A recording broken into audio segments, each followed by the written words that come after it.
Good morning, everybody, and welcome to the second session in our panel on the new global politics of policy transfer, the global politics and the local practices of how ideas travel.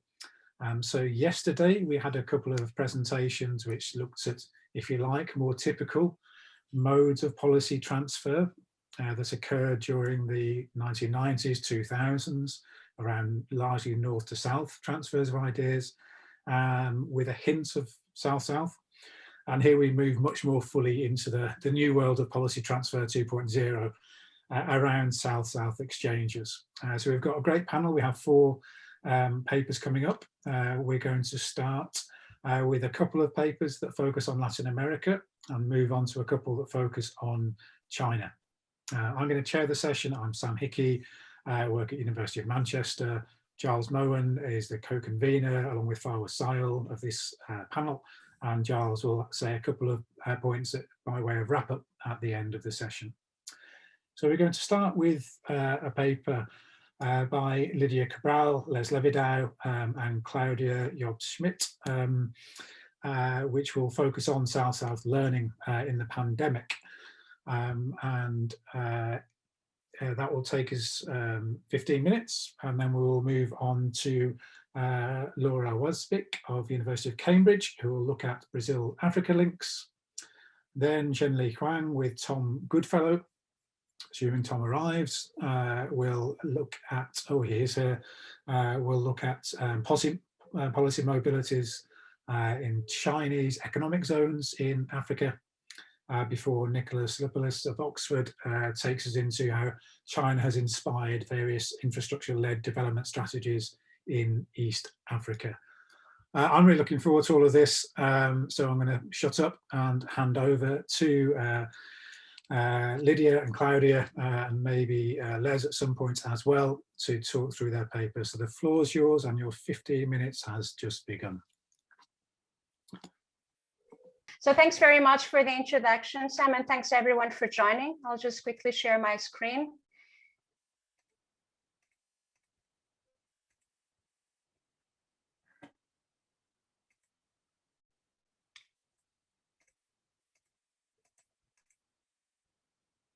Hopefully all good now. So I'll be presenting with Claudia Job-Schmidt from the Federal University of Rio de Janeiro, and she's joining us from there. Good morning, Claudia. And Les Levidau, Open University here in the UK.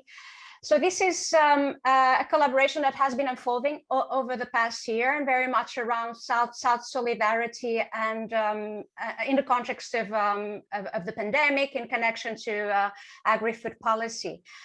And our starting point was that government-to-government South-South cooperation, and our understanding that this has generally presumed a linear policy or technology transfer, and has done rather little to promote South-South reciprocity, as the narrative claims. So we would argue that even good and successful policies do not travel easily across contexts, and alternative approaches to South-South exchanges have lacked government support. So we try to look at other spaces for exchange involving Brazilian civil society organizations and social movements specifically. And in this presentation, we'll illustrate how these spaces bring other voices, other ways of interacting, and other conversations and concepts that have not featured in informal cooperation channels. So I don't have time to give you a detailed overview of what Brazilian South-South cooperation has been about, but I just wanted to highlight a few distinct moments. Of course, the rise of Brazil as an international development actor and a Southern power. Much of this was a result of former President Lula da Silva's very active solidarity diplomacy. And Brazil at the time self-portrayed as a developing country, promising to share with other Southern countries its policy experiences, technologies, and expertise. Cooperation was mediated by the Brazilian diplomacy through the Brazilian Cooperation Agency, And a lot of it entailed technical cooperation, but trade and business were often associated. Two important features emphasized by Brazil's development discourse were solidarity and horizontality. We then see a moment of expansion and diversification of Brazil's portfolio in terms of countries, policy themes, and actors.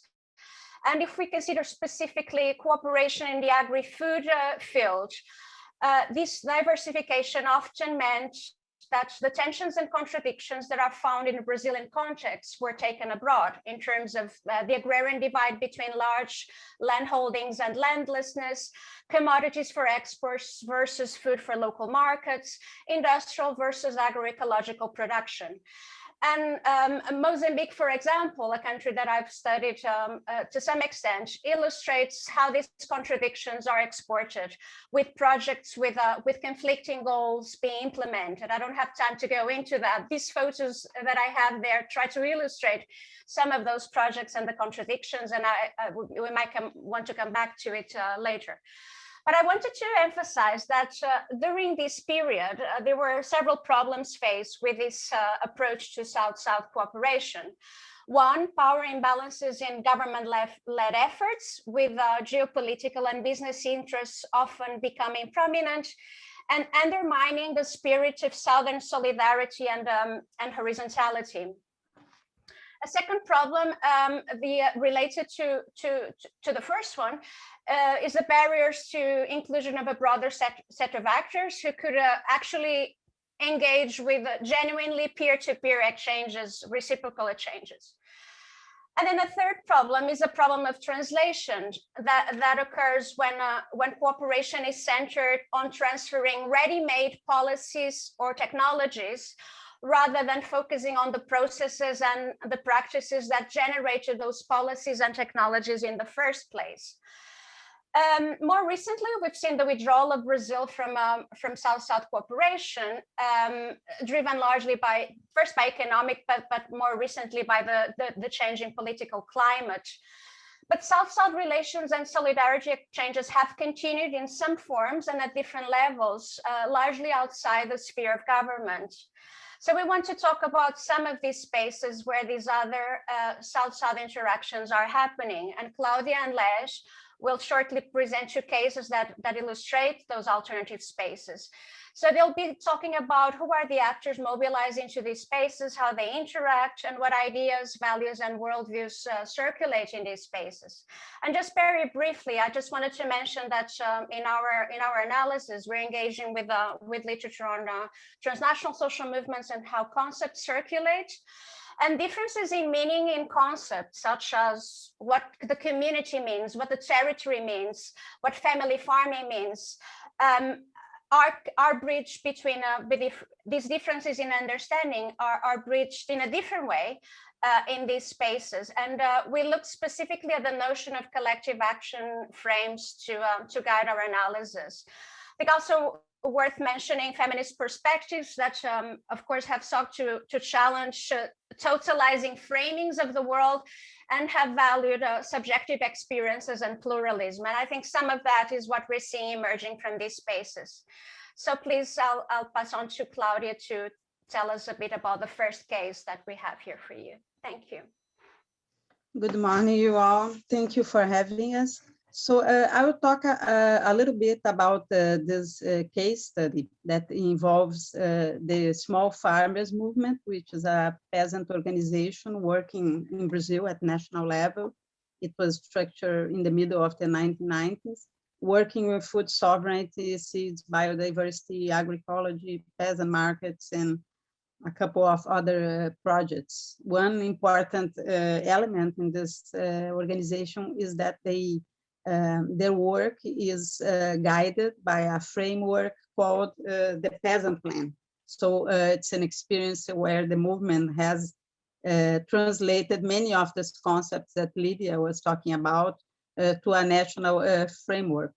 On the other hand, we have at Mozambique, the UNAC, also a peasant organization that was structured in the 80s and has been developing an important role in in issues related to land, the resistance to deliberation of transgenic seeds, implementation against the implementation of restrictive seed laws that will threat the free access to biodiversity. And both of these organizations, they are affiliated to Via Campesina. And this is a project that was received the support of Oxfam International, a well-known organization, an international organization working with poverty and injustice and different issues. These interactions have been on since 2012, and they have gone through different phases. And one thing that it's very important to highlight is that both organizations, they are part of Via Campesina, but they have done at national level their own translation, and they have the capacity to incorporate these concepts, but to mobilize concepts such as food sovereignty, agroecology, and others in their particular context. We can move on. Next slide.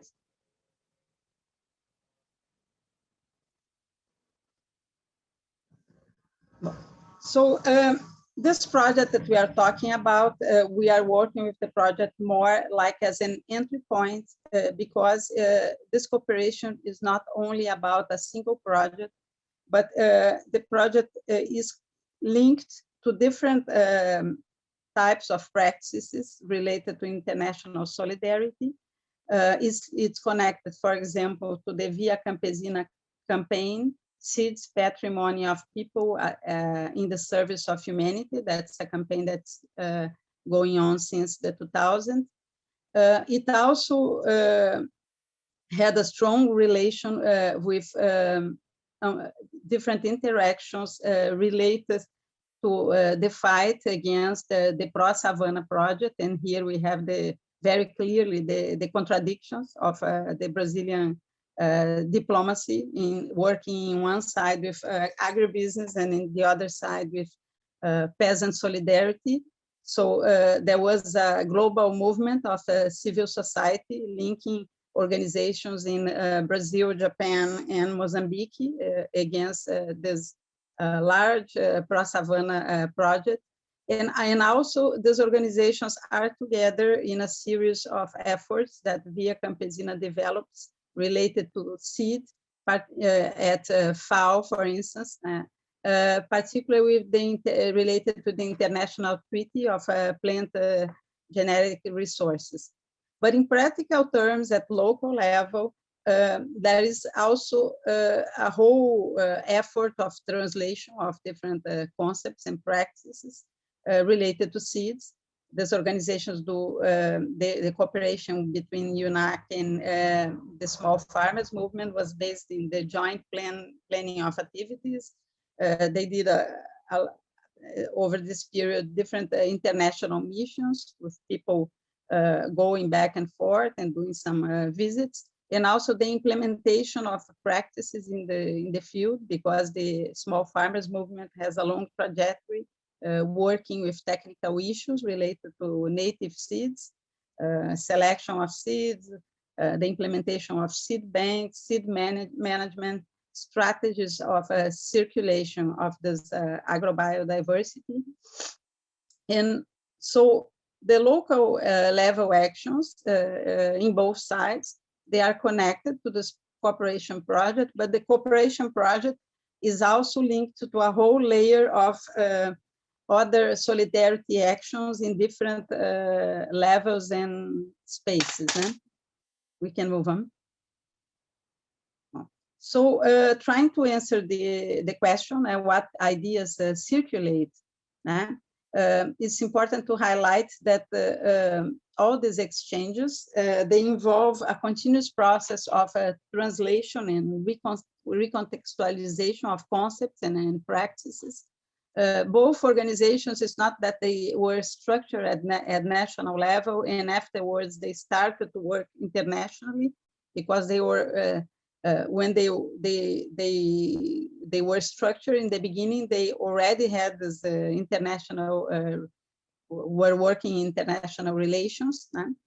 And a lot of concepts had to be reinterpreted and recreated both in Mozambique and Brazil, like peasant agriculture, food sovereignty, what agroecology, what it means. And there is, I think, two concepts are very important. That one is peasant autonomy, and the other is international solidarity. In the methodology that enables, that guides this, the construction of the project was the Campesino methodology. That's a method that was created originally in Central America, and after that translated also to the Brazilian context, and now sent to recreated in Mozambique. And one thing that it's very clear to us is that there is a whole work in bridging two different frames, like food sovereignty, agroecology, and the interpretations of these more general ideas in each national context. And currently we have deep changes in the relation between domestic policy and international policy in Brazil. And it's very interesting to see that during the pandemic, these interactions keep going, although not so in the same intensive way that they were happening in 2013, 2014, for example. But even though social movements and the participation structures and schemes of that were implemented by the Brazilian state, they are going over a deep process of policy dismantling. The cooperation in this alternative space is still very active, and also our social movements, because, for example, the small farmers movement has been very active, not only working with markets during the pandemic, but also in solidarity actions in distribution of food for people in food insecurity. So what we would say that the important part of that drives the international exchange, that are the national practices, are still very active.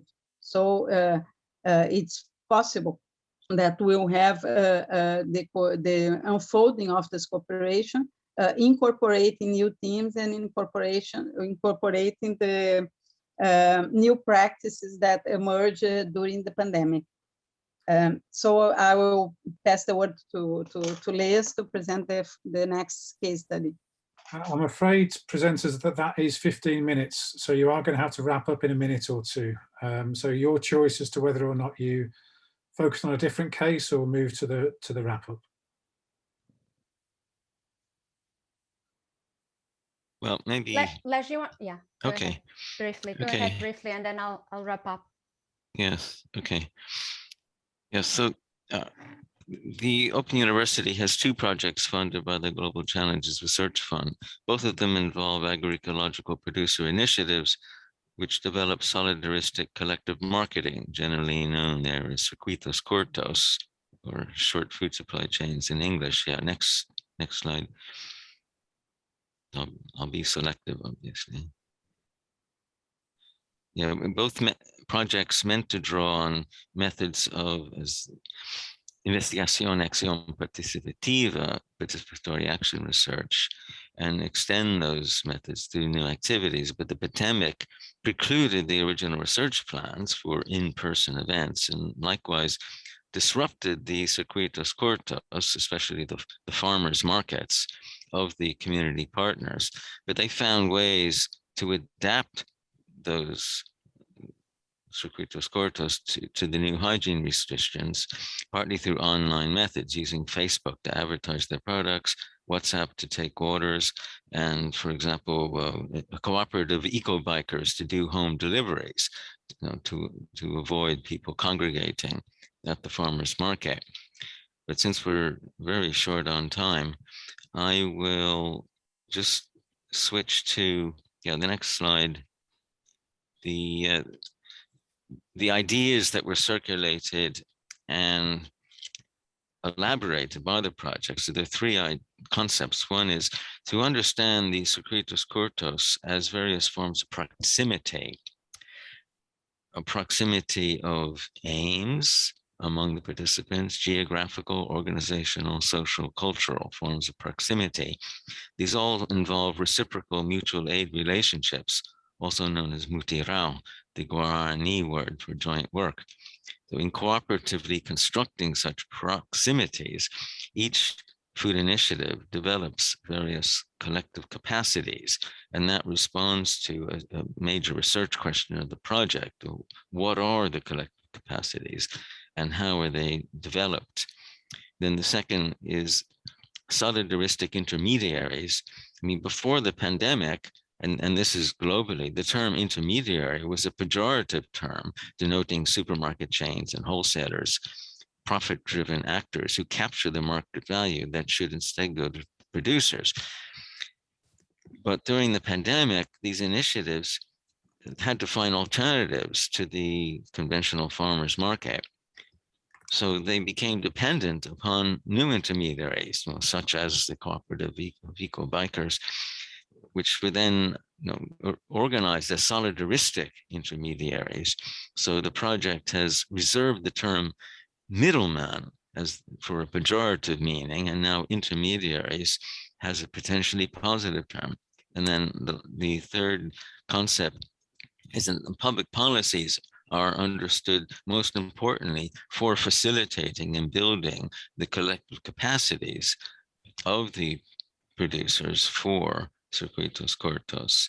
And both our projects have analyzed how the government support measures help to build those capacities and how the initiatives continue to demand support measures which could extend and replicate those capacities for the development of new agroecological initiatives. So I'll stop there to save time.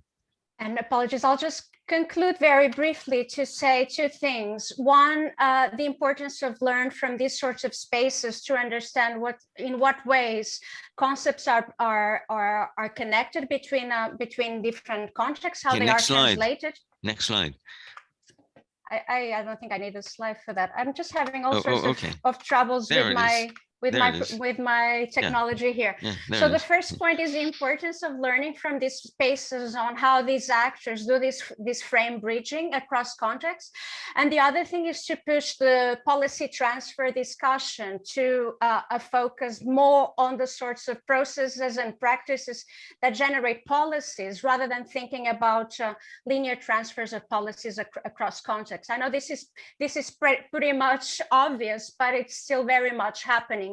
The idea that if a policy works in a context, then you can try and adapt it and transfer it more or less as it stands to another setting.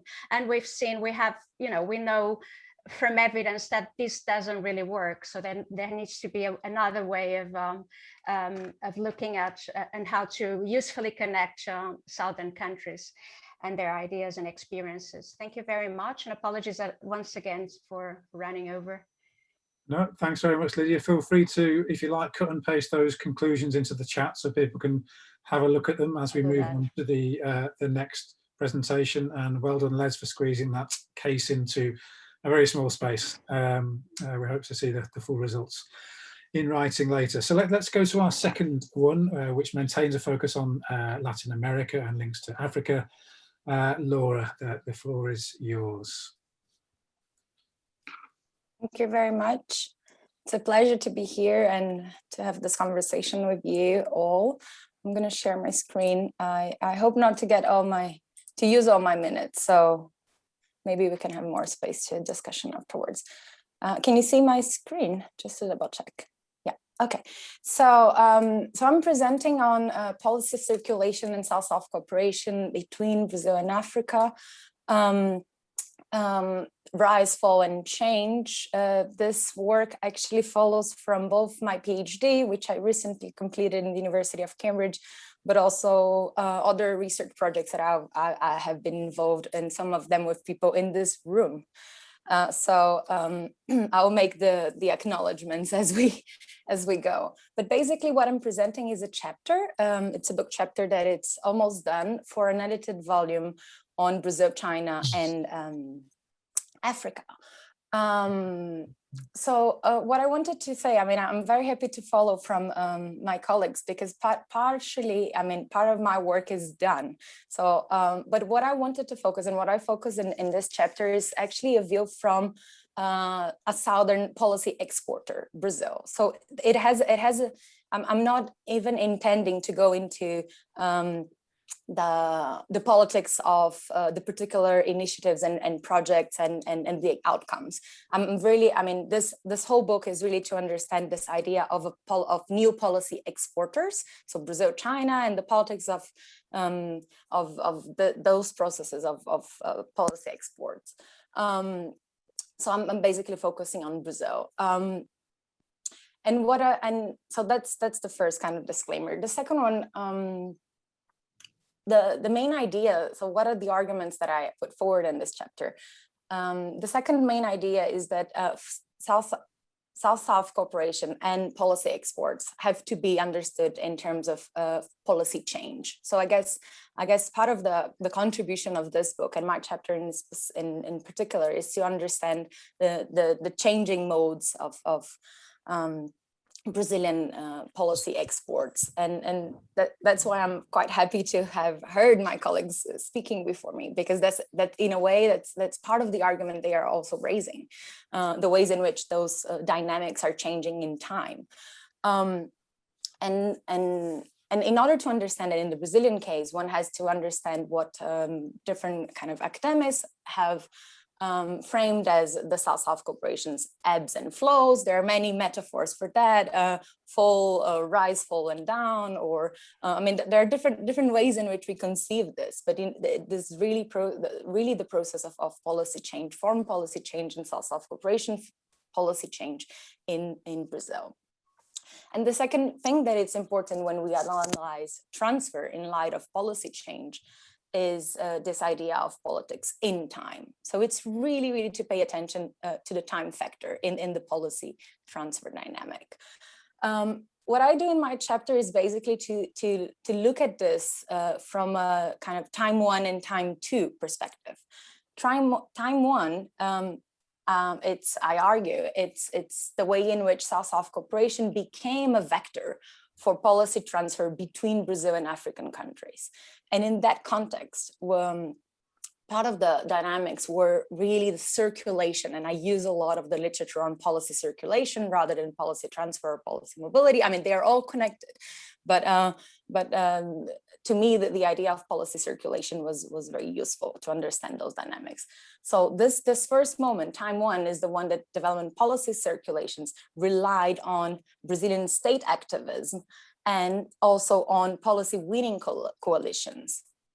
This time one is also a time where Brazil was attractive to different international actors, either international organizations, but also the counterparts in Africa. And here we're talking not only about policy elites, but also society, and in some cases, even international actors that were operating in the African space. So Brazil became a southern hub and had the authority, the willingness, and the capacity to share. That's time one. Time two, it's when the new dynamics are occurring under a broader retreat of Brazilian foreign policy and Brazil South-South cooperation. And in there are three things that I explore in my chapters. The first one is what I call the South-South bureaucracies resisting to sharing. They don't want to share anymore. The second one is the trilateralization of Brazilian South-South cooperation, and also the transfer, so a kind of a mediation through new actors, mainly international organizations. And a third dimension of this time too is something that it's happening on the ground in terms of Brazil and Brazilian actors moving from purely policy dialogues to more hands-on piloting in Africa. I'm not going to go into many details in my presentation, but I wanted to share you the kind of the full argument of the chapter.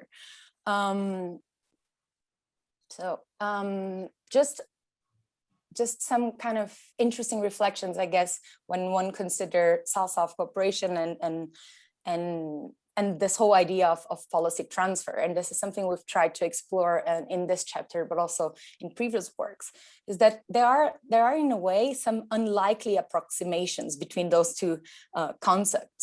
So this idea of South-South transfer has no consensus in the field of South-South cooperation for many reasons, and it's interesting. Part of it comes from almost a symbolic and lexicon disputes between the words transfer and the words sharing or exchanges.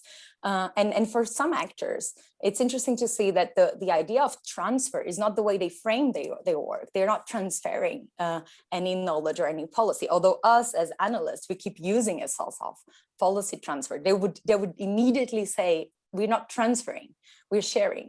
Those are exchanges. And in a way, discursively, this would be more appropriate with the South-South cooperation spirit. This has been, by the way, the main discourse of China for very, very long.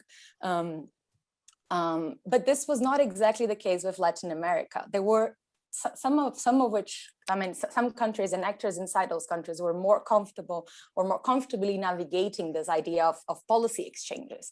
And this has to do with a tradition of horizontal technical cooperation since the 80s, but also technical cooperation and capacity building in the more recent years and since the early 2000s. So there wasn't in the literature around South-South cooperation, there is somehow a kind of dispute between a Latin American South-South cooperation model or policy transfer model and Asian South-South cooperation model and policy transfer model. What is also interesting is that there are many discursive and praxis changes in Asia recently. So you see more and more a kind of increased easiness and participation of Asian countries in the policy transfer diffusion world. And this is particularly the case of China, that has been really projecting itself as a source of policy inspiration, policy wisdom, policy models, best practices. But it's really a recent change in the way even China sees itself and put itself in this world of transfer. And so I wanted to start with that. And I'm not going to go into details as well, because Lida did a good job in explaining, but just to flag some interesting things about what we call the ebbs and flows of Brazilian South-South cooperation. And this is an expression that I'm borrowing from Letícia Cesarino. So basically, I divided this ebbs and flows in two dimensions. The first one in the Brazilian case is a political timeline, and the second one is institutional timeline. So in the political timeline, and Lida already mentioned, there is a kind of a golden age, we keep referring to it, that overlaps with Lula's mandate, but goes a little bit beyond that as well. There is a progressive retreat from 2014 and 2018, and there's something that it's also difficult to name it right now, but it's something that it's happening since 2019, that some people refer to policy dismantling, others will also see something on the lines of bureaucratic momentum or resilience. So there are overlapping of dynamics that are happening since 2019. And on the So this is the political timeline that really overlaps with different changes at the presidency level. But we have also something that I'm calling the institutional timeline. So it's really how the Brazilian South-South cooperation system has evolved. And those things overlaps with changes in the political leadership, but not necessarily. So from using kind of a similar timeline from 2005 and to 2009, there was the reemergence or the expansion of South-South cooperation. From 2009 to 2018, what many people characterize as the institutionalization phase or the consolidation phase. And what is happening right now since 2019? So maybe what I'm calling a kind of a semi-paralysis. And based on that, I kind of developed those time 1 and time 2 dimensions that I was mentioning. Let me just go into a little bit more of detail. Sam, can you just tell me how many minutes I have? So then I choose. You've been going for 10, so 5 left. Okay, so then I'm not gonna go into details about the different time 1 and time 2, because I already presented more in more detail. But let me just flag 1 or 2 things that I consider very important. And in terms of the time 1, I wanted to emphasize this idea of state activism and the willingness and the capacity to share Brazilian policy solutions with African counterparts. So it's the willingness, the authority, and the capacity. And the second thing I wanted to emphasize that I've mentioned from the previously was the idea of policy winning coalitions. What Brazil was sharing with African counterparts was a result of policy and epistemic communities, of kind of disputes between national policy and epistemic communities, and their favored policy and models and ideas and solutions. So what Brazil was sharing at the time was really the consequence of internal disputes. And I guess the work that Lida and colleagues do on the agro-food systems is very symbolic of this kind of policy disputes that were happening at the national level and the kinds of policies that were then transferred to Africa at a particular time. From the second kind of period I was analyzing, time 2, what I wanted to emphasize here was really something that started to happen as a kind of fatigue after years of expansion. And in here, this idea of bureaucracies being tired of sharing, or bureaucracies, right? Institutions that were leading on different kind of exchanges, questioning, having really internal processes of questioning why they were sharing with African counterparts, and mostly what they were gaining from those sharings. So in a way, it's really expanding the bureaucratic dimension of bureaucratic politics dimensions of those sharings. I mean, why actors involved in sharing do share their policy solutions, for what reasons, and what they gain out of it. Unfortunately, I cannot go much deeper into detail, but just to conclude, so this chapter really shows the importance of the time factor in South-South policy transfer, and in a context where the intermastic, right, the linkages between the domestic and the transnational policy landscapes are always evolving. The chapter also points out to a change at the political level, as well as always evolving forms of institutional and bureaucratic politics that are shaping the ways in which Brazil presents and acts as a policy exporter. As a future research agenda, I have to say that this time 2 that I was analyzing, in terms of my empirical data, really stops at the moment that Bolsonaro was elected. And I think there is a new research agenda here to understand what's happening right now. Partially, I mean, we're hearing from Lida and colleagues that this is what's happening right now, last year, the year before. But I guess there are other things that we could explore as a future research agenda, and I'm just flagging here. The first one is the implications of a kind of discursive criminalization of South-South policy exchanges by the new government, and the ways in which that willingness to share is just not present anymore at the highest level. And what it means for the kind of policies that are being shared, because there are still policies being shared by other actors, right? As we've seen, civil society actors, Brazilians in exile, Brazilians that actually joined international organizations, or even international organizations themselves without Brazil. The policies are still circulating without Brazil, because the policy solutions were somehow validated by the international community, development community. If I'm put it validated in between inverted commas here.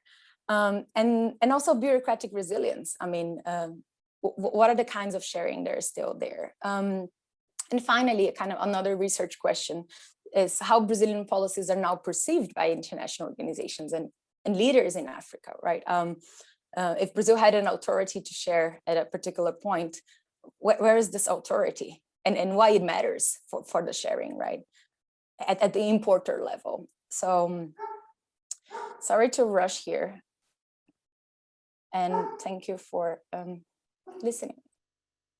Great, thanks Laura, spot on time as well, much appreciated. So two great presentations on Brazil and its role in South-South transfer, and now we stick with the South-South theme and with Africa, but we shift to China and its role before we'll come to Giles for a couple of points before opening up the floor to your thoughts on this. And lots of people in the crowd with active research interests here, so looking forward to hearing from you. Right, so Shen-Li, Tom, over to you, and then we'll move on to Nicholas after that. Thank you, Sam. Good morning, everyone. Tom and I are presenting this project that we did actually between 2017 and 2019. It's part of a bigger project. I think, Tom, you can go to the next slide, please. Yeah, so it's a bigger project which looks at Chinese influences in urbanization in Africa, and we divided the themes into transport infrastructure, urban land and planning, and manufacturing and special economic zones. And this paper is about the last point. So when we talk about the relationship between urbanization and industrialization, and when we put it in a historical perspective, there has been a much closer correlation between the two in the history of development in Europe and North America, and more recently in East Asia. But if we look at Africa, urbanization has been taking place without significant industrialization.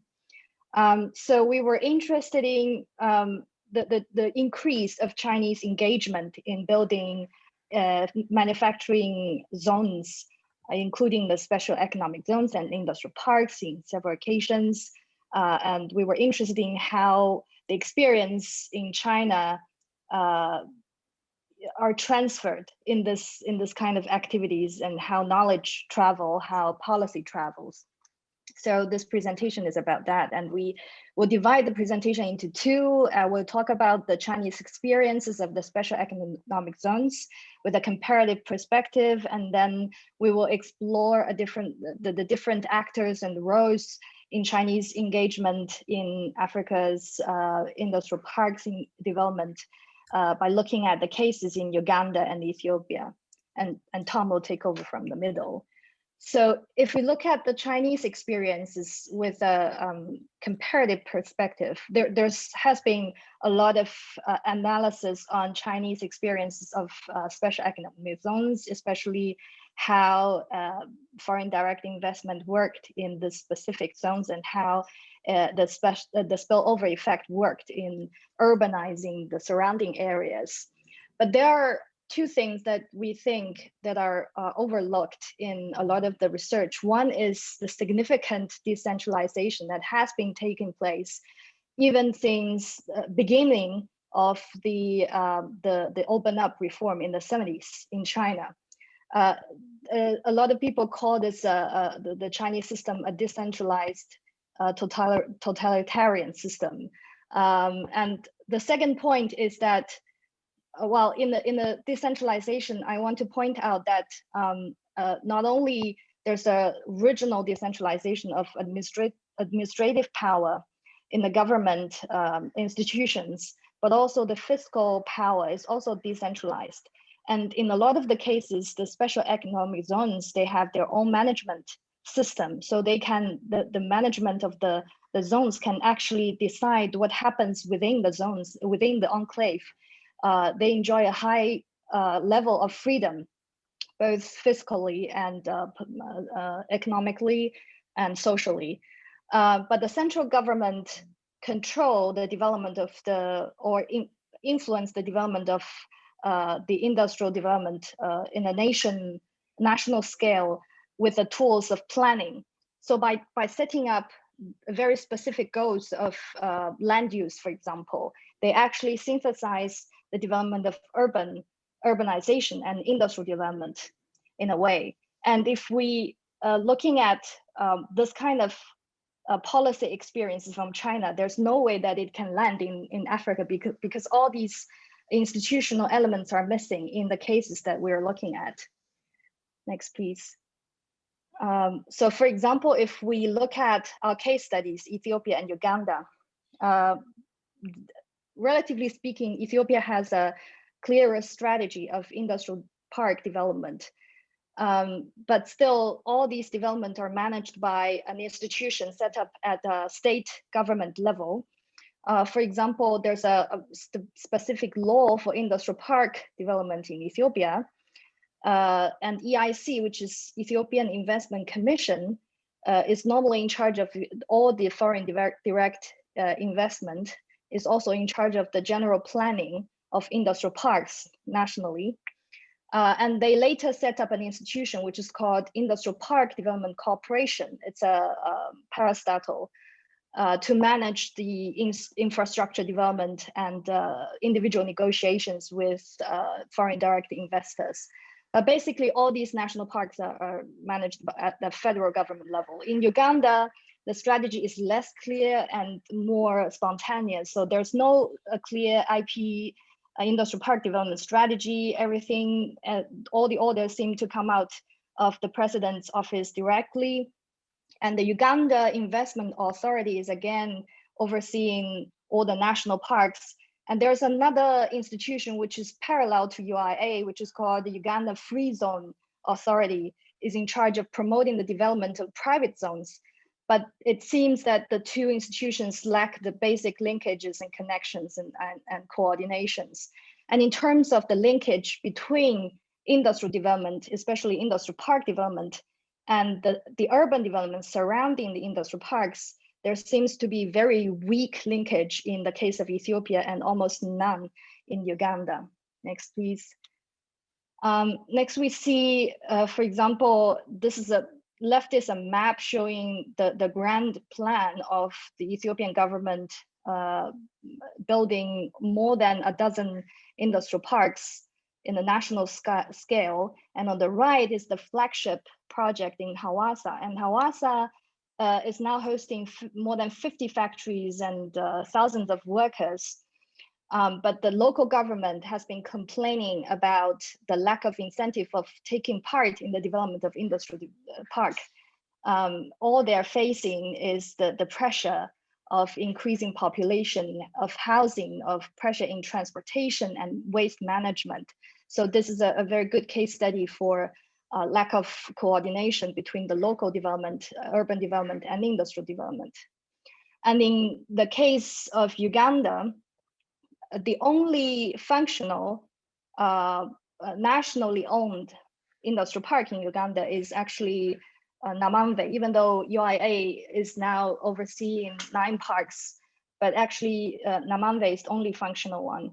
And there's very little engagement of Chinese finance or Chinese companies, except a couple of small enterprises, factories inside. So if there's very limited evidence of direct policy transfer from the government level, what are the engagements of the Chinese actors? Are there policy evidence of policy transfer in the engagement of Chinese state actors, for example? And we look at all the industrial parks in Ethiopia. It's a list of all the industrial parks in Ethiopia. It includes, the table includes 2 types. One is the ones owned by the government of Ethiopia. The other ones owned by foreign investors or private investors. And we can see that we hear a lot of stories of Chinese are building industrial parks in Ethiopia, but actually, when it comes to specific roles of these actors, it's a much more nuanced story. So the only Chinese developer, state-owned developer of the industrial parks in Ethiopia that we see are the CCCC and CCCC, 2 of them. And the reason they're listed as developer is that the government of Ethiopia allocated certain part of their national parks to these state-owned enterprises as incentive to encourage them to sort of provide better quality service of construction.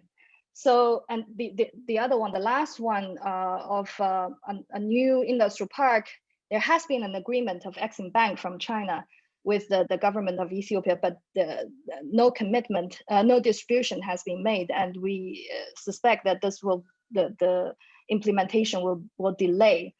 The major role that the Chinese state-owned enterprises are playing are building the parks, and in constructing the parks, the only responsibility that they take is the service that they provide, and their responsibility actually ends once they complete the construction. So the only knowledge transfer takes place is maybe the technical suggestions in building sheds and infrastructure effectively. There are occasional cases that the Chinese experts are invited to give advice in national development, development of national industrial parks in Ethiopia. One is in the Hawassa Industrial Park. The contractor, ECC, actually invited Kunshan Industrial Park Management. It's a very successful management team from China, which foresaw a kind of very successful case in Chinese industrial parks. But there were complaints that they stayed there for too short, and their capacity only constraints in the maintenance of the structure within the parks. They had little contribution to the linkages between the industrial park and the local development. Another case is China-Africa Development Zones. This is an ad hoc institution comprising of very capable Chinese experts on planning from various institutions in China. They made a very passionate plan for development of Diradawa, a special economic zone in Ethiopia. But 2 years later, we were told by the architect from IPDC that the brochure, the beautiful brochure, it was beautiful, but it was of no use. They kept the brochure on the shelf because they made a prediction. They based the plan on the prediction that the population will increase threefold within 10 years. And the experts in Ethiopia thought it was too ambitious a plan. They don't think it's based on reality locally. So there was very limited contribution. So the actual actors that are continued their efforts and enduringly active in the development of the industrial parks in Ethiopia are actually the private developers. There are 4 cases in the Ethiopian case. These are actually the developers who had the responsibility of attracting tenants, negotiating with the local government, the national government in Ethiopia. They had to be responsible for the development of infrastructure, maintenance of the sheds, and so on. So these are actually people and actors who are potentially providing a lot of opportunities or platforms for policy transfer. It's the same. The cases are very similar in Uganda. There are very limited engagement of Chinese state actors in the Ugandan cases, but we see a lot of Chinese private investors being very active in building local connections in Uganda. The next slide is about the individual stories of the cases that we selected of these private investors from both countries. I'm not going to read through this. We have published this paper in our Burn study. So if any of you are interested, I'm happy to share this with you, or you can just check out this article. But just to say that the stories of their individual development tells us is that none of these developers actually had personal experiences directly with the development of special economic zones.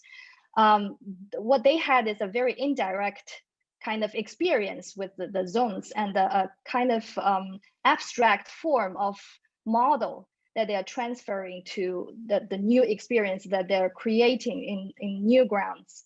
And Tom will take over from here. Okay, I'll just try and give a quick flavor of some of the specific private industrial parks we're talking about. So the first one in Ethiopia that was really significant. And it's Tom, I'm afraid. Yeah, okay, I'll go very quickly. The first is the Eastern Industrial Zone in Ethiopia, which a bit's been written about this already, but it was very significant, the point is, in terms of Ethiopia's own industrial park strategy. This was the first industrial park in the country as part of China's big going out strategy of developing industrial parks overseas. And what happened is that the private Chinese company running this park engaged in a lot of negotiations with government, really having to work very, very hard to persuade them to change certain rules and regulations, particularly around land. And this then had knock-on effects for the national industrial park system within Ethiopia. So this played a really key role. But our paper focuses on a number of other parks, including this one within Addis Ababa itself, which you can see here just a few years ago, picture on the left.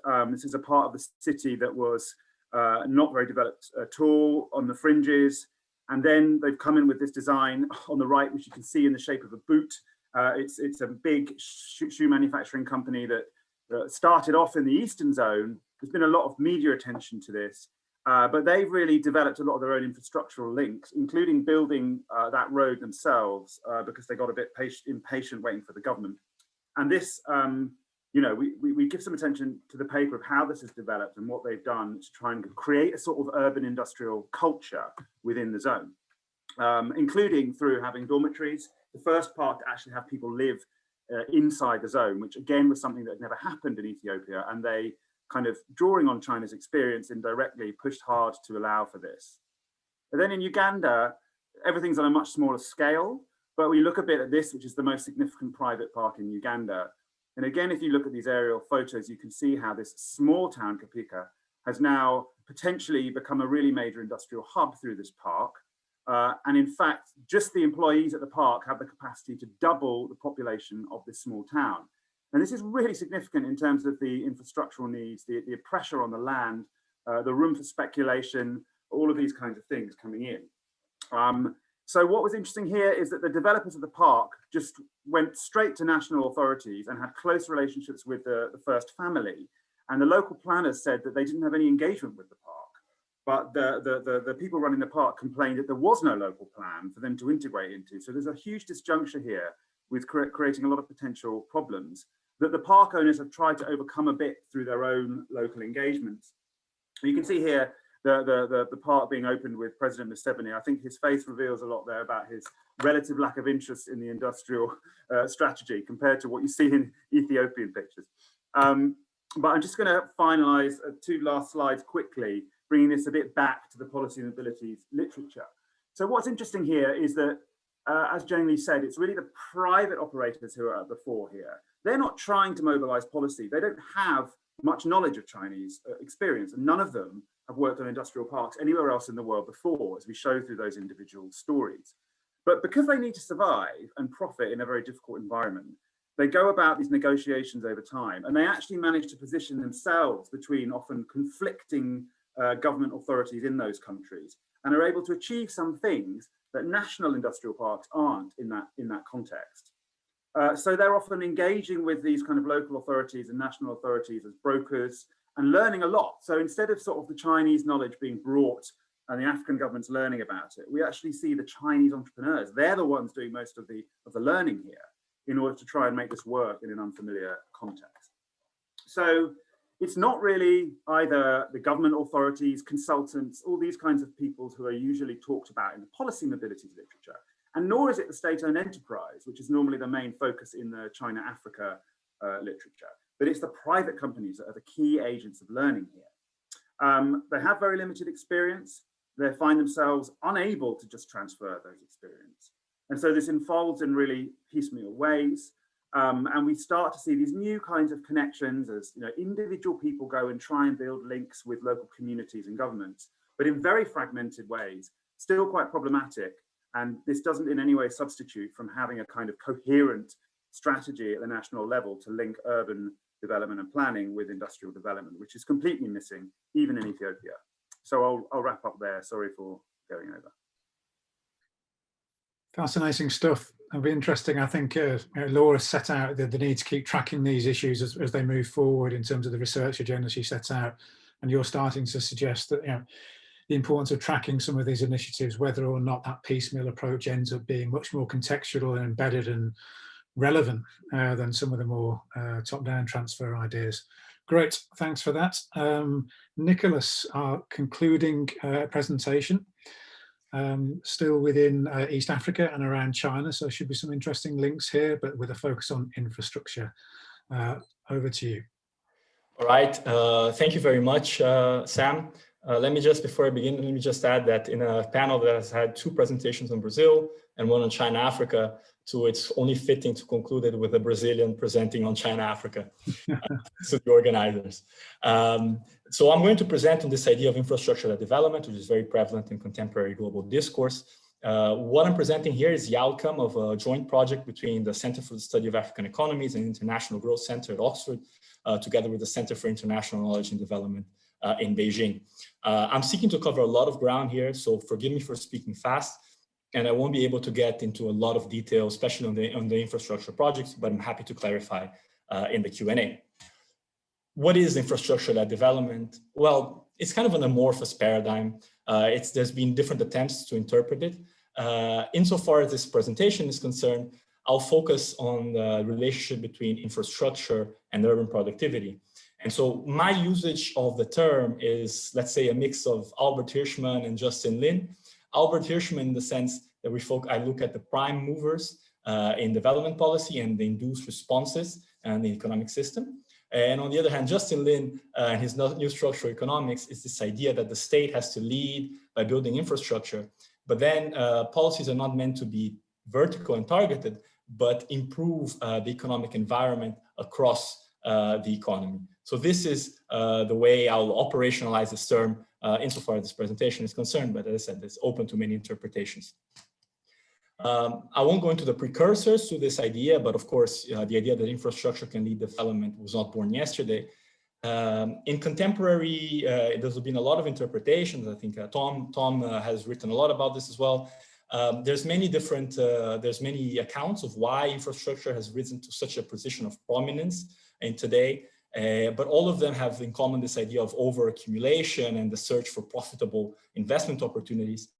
This has been the case both for the North Atlantic economies, but also for China. And then this idea of externalization of China's political economy in the going out strategy, and particularly in the BRI. Some of the consequences of this has been the emulation of Chinese development practices by Western development institutions, such as, for example, the World Bank, which has increased its emphasis on infrastructure lending, but also increasingly the use of infrastructure as a weapon of geoeconomic competition. And I'll get back to this later in the presentation. So with this preamble, my research questions are the following for this presentation, right?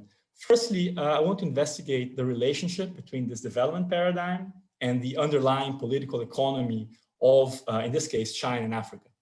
I also want to look at how these political economies shape the way the development paradigm is formed and it diffuses and travels between contexts. And finally, what are the concrete effects whenever this development paradigm is put into action? And in brief, my answers are the following. The first one is not very upbeat.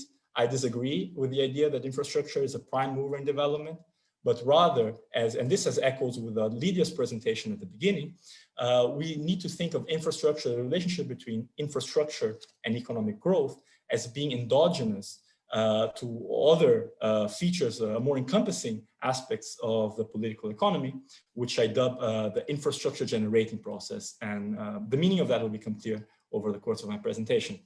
I also argue in response to the second question that there's a marriage of convenience between China's infrastructuralized geoeconomic model of competition and the voluntaristic, again, this has become clear, the voluntaristic political economy of infrastructure policy in Africa, which is detached from underlying financial rationales. And finally, in terms of effects, again, not very optimistic, what is often the case is these infrastructures do not have commensurate returns, and this leads to rising indebtedness, but also a widening of the wedge between African governments, which are very keen on these partnerships, and their respective societies, which do not benefit as much.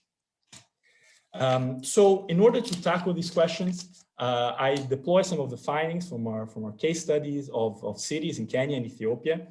Of course, generalizing over the whole of Africa based on some cities in Kenya and Ethiopia is not ideal.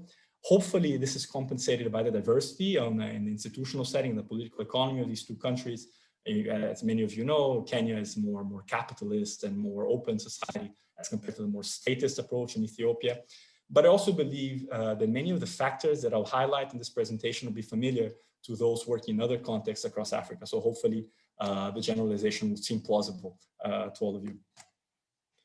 In terms of operationalizing these ideas, the relationship between infrastructure and development in empirical research, we need some kind of guiding framework, right? And here, there's two components we can think about. On the one hand, we can think about the economic returns generated by infrastructure. And on the other hand, we can think about the efficiency with which these infrastructure projects are implemented, right?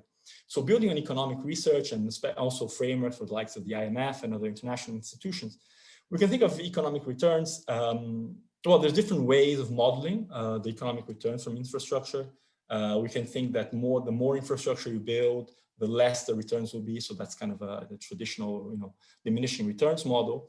Conversely, we can also stipulate that there's increasing returns to scale to infrastructure construction. For example, through network effects. Say I have a factory, but I have no electricity. Once I have electricity, I can produce. But if I have no road, then I cannot market it. But once I have both electricity and a road, then I can produce my goods and market them. And once we have, enough sufficient density of factories in my district, we have all kinds of increasing returns, agglomeration effects from labor markets, factory market, and so forth. A third option is thinking about infrastructure, specifically transport infrastructure, is a reduction in trade costs that this generates. And these kind of modeling strategies are very much prevalent in assessments of the Belt and Road Initiative. And on the other hand, so moving to the public investment side, there's issues of planning, allocation, implementation. I won't get into it. How do we operationalize them in empirical research? I think it's more useful to operationalize them in a more multidimensional way, not seeing just more or better public investment efficiency, but understanding the environment in a more encompassing way. So I've broken these down. Economic structure I won't discuss because it's beyond the scope of this presentation. But we can think, for example, of the role of property rights. And property rights here understood in the sense of, say, Catherine Boone uses it rather than Hernando de Soto. But the way, the structure between the economics and politics and institutions in a given locale. We can also think about the authorizing environment, that is, the coordination between agencies at the same level of government, horizontal coordination, but also the coordination between agencies operating at hierarchically different levels of government, that is a vertical coordination. And finally, this traditional notion of bureaucratic capacity, the mandarins working at the organization and the organizational effectiveness. So what we ask is how these factors shape the infrastructure policy environment in Africa. So we start by looking at the role of the horizontal coordination. We did a case study of the road sector, focusing on Nairobi. We looked at the reforms that were undertaken in the mid-2000s, seeking to better delineate responsibilities between different road agencies.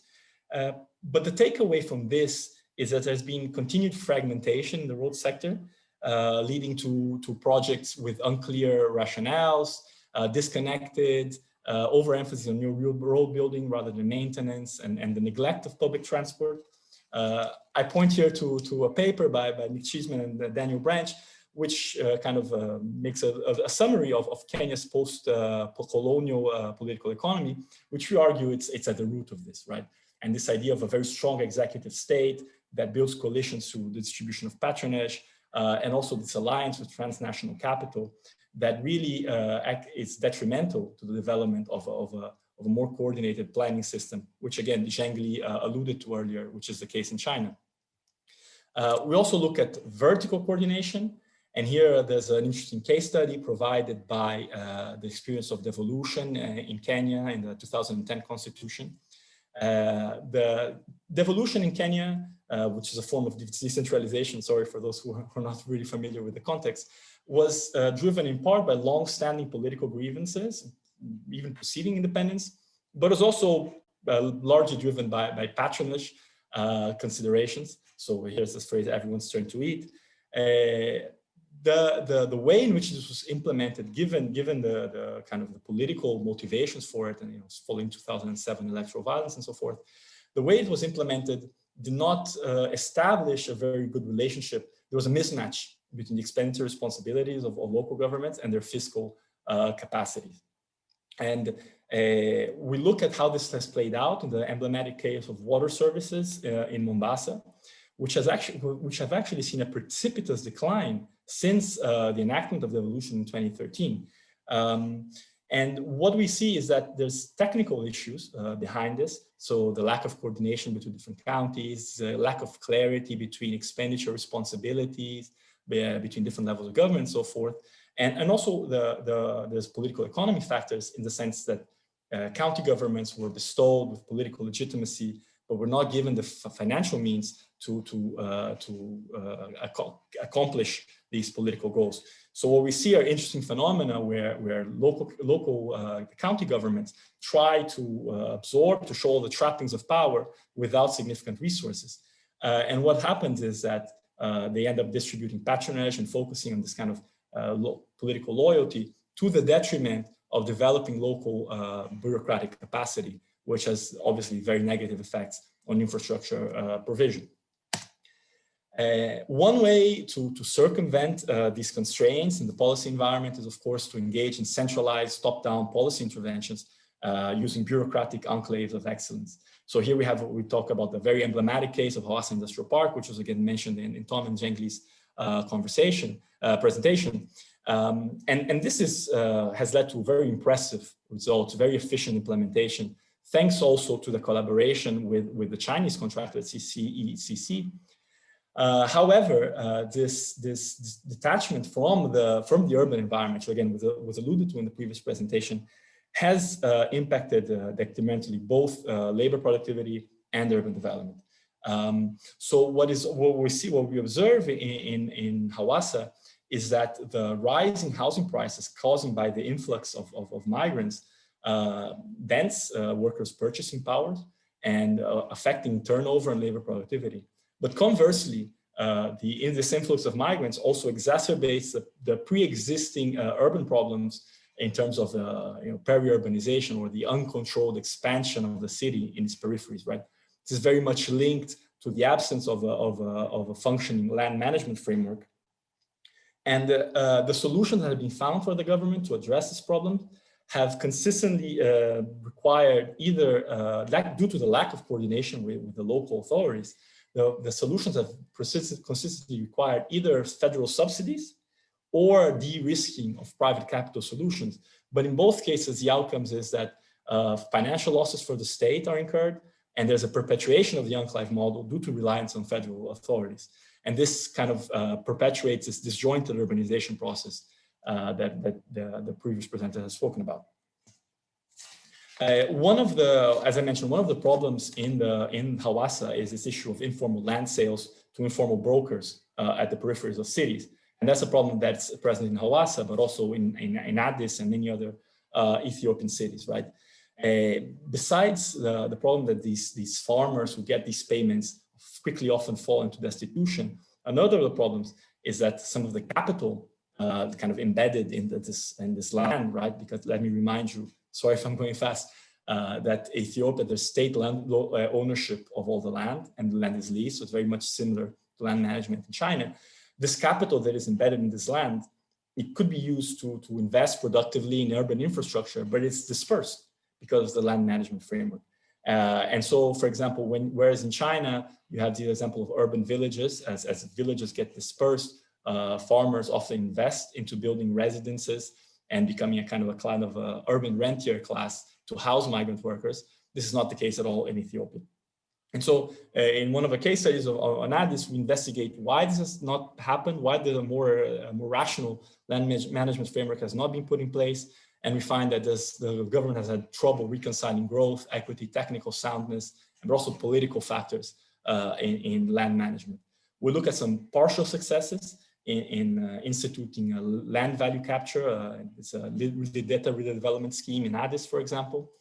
However, we find that due to the emphasis on bureaucratic loyalty over technical competence in the bureaucracy, and also the urge to deliver developmental results that took hold of the government, especially after 2010, there's been an emphasis on delivering results by building condominiums, housing condominiums in the outskirts of cities, but to the detriment of infrastructure coordination and also the establishment of land value capture and these kind of more technical aspects of urban planning. Just 2 minutes there, Nicholas, then please. Let me quick. So what does this mean about the infrastructure coordinate generation process? And let's compare China and Africa. So here we have a very quick summary of whole of China's political economy of post-Mao. So let me not get into too much depth in this. But what we have, and this is probably applies more from the 1990s onwards, what you have in China is very different, right? The authorizing environment has more clearly demarcated responsibilities. The assignment of revenues and responsibilities is not so balanced because local authorities are deprived of revenue, but that in combination with the land management regime has led to this development of a so-called land revenue regime, where local authorities seek to raise land prices by subsidizing industrial development and also restricting housing for commercial and residential use. And that has kind of stimulated this growth process, which has detrimental consequences often due to speculation, but has also been kind of the spark, the fuel behind China's impressive development experiences. And this is all underpinned by the Chinese system, the CCP's now 100-year-old CCP's system of administrative progression and the kind of incentives to develop bureaucratic capacity development. I won't go into depth, let me rush through this. But in sum, this leads to infrastructure generation process centered on capturing and productively deploying land rents. And infrastructure has a central role here. Infrastructure, the returns to infrastructure are internalized through this process. There's clear echoes, of course, to the work of Mushtaq Khan. But that's different starkly from the situation in Africa, where we start off with poor planning and implementation due to political factors. But that means that the only way to get projects going is to be very voluntaristic, in the sense you have a central, usually executive authority intervening very strongly to make things happen. But then in these cases, patronage or legitimacy seeking, which arguably was perhaps predominant in the Ethiopian case, these factors trump financial returns. So that's what I mean by voluntarism, which was not the case in China. And so this also opens way for external actors with mercantilist or geoeconomic ambitions to have undue influence in the policy process, which further weakens planning institutions and prevents the selection of the best projects of infrastructure. And the outcome is growing indebtedness without development. To conclude, what does this say about paradigm development, right? So here I paraphrase, the 19th century French scholar Ernest Renan, who wrote about nationalism. And he said, he was an advocate of nationalism, but he said that to develop a national history, you need to forget a lot of the aspects of a nation's history, right? Nationalism requires and selective forgetfulness. And I'd argue is the same for paradigm formation. Again, this is something that Lydia alluded to in her presentation, the fact that to develop this infrastructure-led development paradigm, it's a deturpation, it's a mischaracterization of China's actual development experience. However, the way this has been conceived has been a win-win for Chinese actors and the African elites. So there's an elective affinity between this paradigm and the voluntarism that marks policymaking in Africa. These, unfortunately, many, I'm not going to say most, but a lot of these large turnkey infrastructure projects have limited benefits. But at the same time, this China-Africa relationship has been portrayed as kind of a landmark for the development of this infrastructure paradigm, which has been influential not only in Build Back Better World plan that has been recently put forward, but also arguably in things like the Ukraine Green New Deal. So we can even think of to what extent this China-Africa encounter has influenced the flow of paradigms from the global south to the global north. And what would be interesting to investigate going forward is how this relationship between infrastructure and development plays out in other contexts. Looking at, for example, how the infrastructure generating process plays out in other African contexts, but also in different world regions. So this is the challenge that I put to other future research. Thank you. It's over. Excellent. Thank you, Nicholas. Brilliant stuff. That's full belting presentation. So many thanks to all of our contributors. We're going to come to Giles for a couple of thoughts to join up our two sessions before opening the floor. So do store up your questions.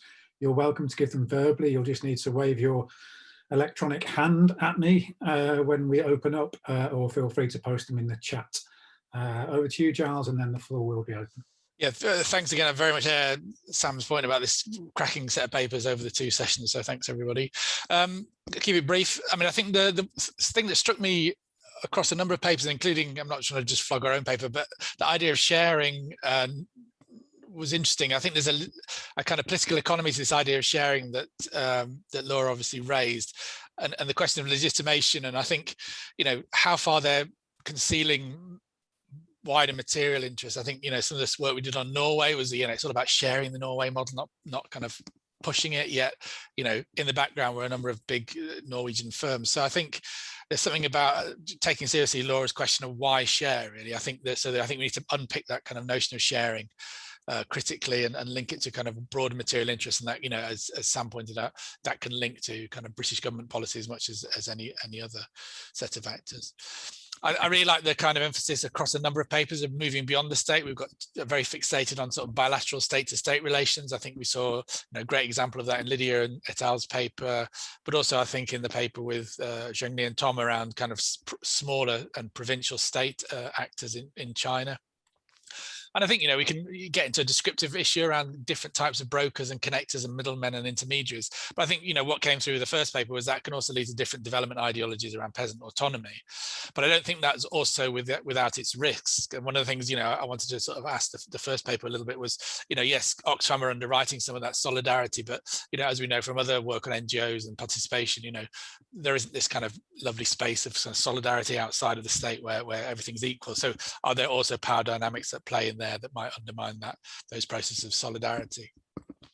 And I think with that kind of proliferation of actors, you get this kind of a much more unruly, I mean, it really came through, I think, in a number of the papers, a very sort of unruly set of relationships. This idea, you know, the CPP as a grand strategy of the BRI actually gets blown out of the water when you get onto the ground and find out all these different corridors and, you know, mechanisms. We've got different levels of actors acting. So I think, you know, the idea that there is, and Nicholas's paper really was great on that, you know, this idea that there isn't a single model that you have multiple ideas of what is good policy. Some of it's not even tried and tested yet. It's being kind of, you know, as we saw in Tom's paper and Zhengli's paper. So I think this unruliness plays in then to domestic politics, and I think the last paper, Nicholas's point, you know, linking it to the sort of political settlements ideas around, you know, what are the elite bargains, the interests of the states in which those investments are taking place. And, you know, that seems to be key in terms of how those policy transfer processes and circulation processes play out. And finally, I mean, I really like that idea of process over models. I think part of the, as I said, part of the issue about not having models is because so many actors doing stuff that it's impossible to say there is a model of anything. But actually, I think in terms of thinking through this critically, what are those processes and how do we understand them?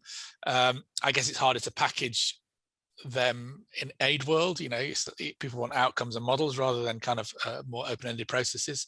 But I did like the idea to finish on what role does researchers play in facilitating those kind of relationships. I think that's really important, and I guess we can explore that in different ways. So yeah, but brilliant papers. Thank you very much.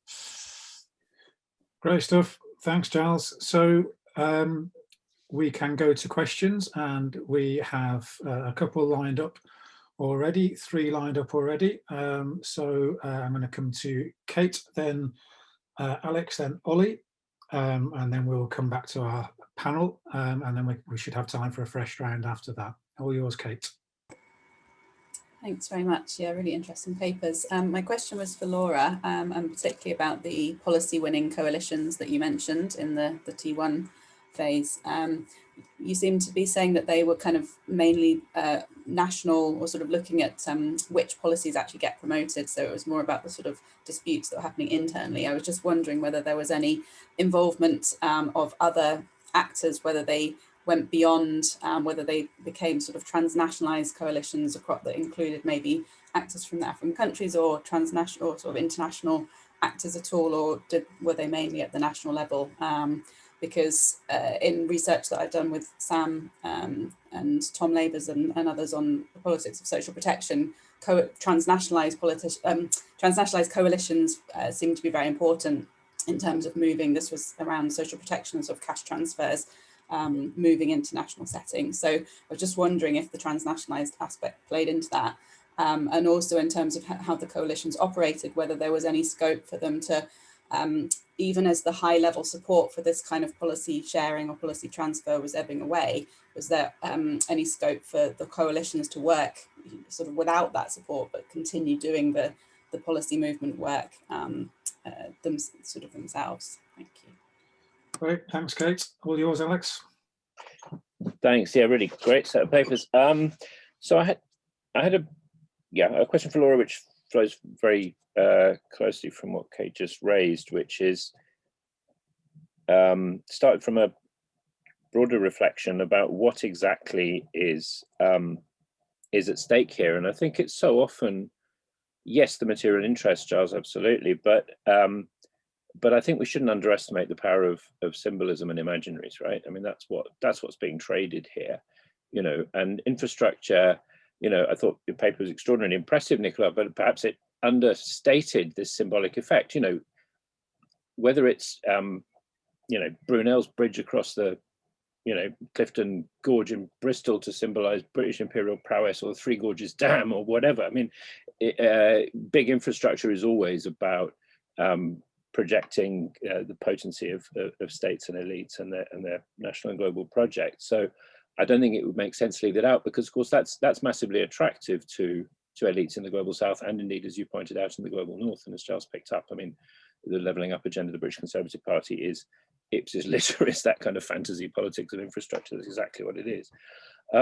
So with that said, I was wondering about whether it's useful to think about, there's a macro level which is about kind of high modernist imaginaries and symbolism, and then there's a meso level which is about brands, and that's where it relates to Laura's point. And I think, as Kate's highlighted the role of these international coalitions, it strikes me from the story that Laura's telling that what happens is you get a brand like Brazil, whether that's social protection or, you know, smallholder-led agricultural development or whatever, or, you know, latifundiario-led agribusiness development. And what happens is that these brands get detached from actually existing Brazil, right? And that means that Brazil doesn't own or control them anymore. I'm thinking of, you know, all these, you know, unfortunate pop stars who don't control their own image or their own intellectual property. I mean, Brazil, you know, Bolsonaro's Brazil doesn't want to export social protection. It doesn't want to export, you know, peasant self-sufficiency, but it's doing it despite itself, because these international coalitions said, no, you may be Brazil, but you don't own Brazil. We own the Brazil brand because we've analyzed the evidence and we think this is what needs to be exported. So essentially, we're talking about the circulation. And there I do have a question for Lydia and co, which is actually, it's not really circulation, nothing comes back, right? And I'm not hearing any story about anything coming back from Mozambique into Brazil.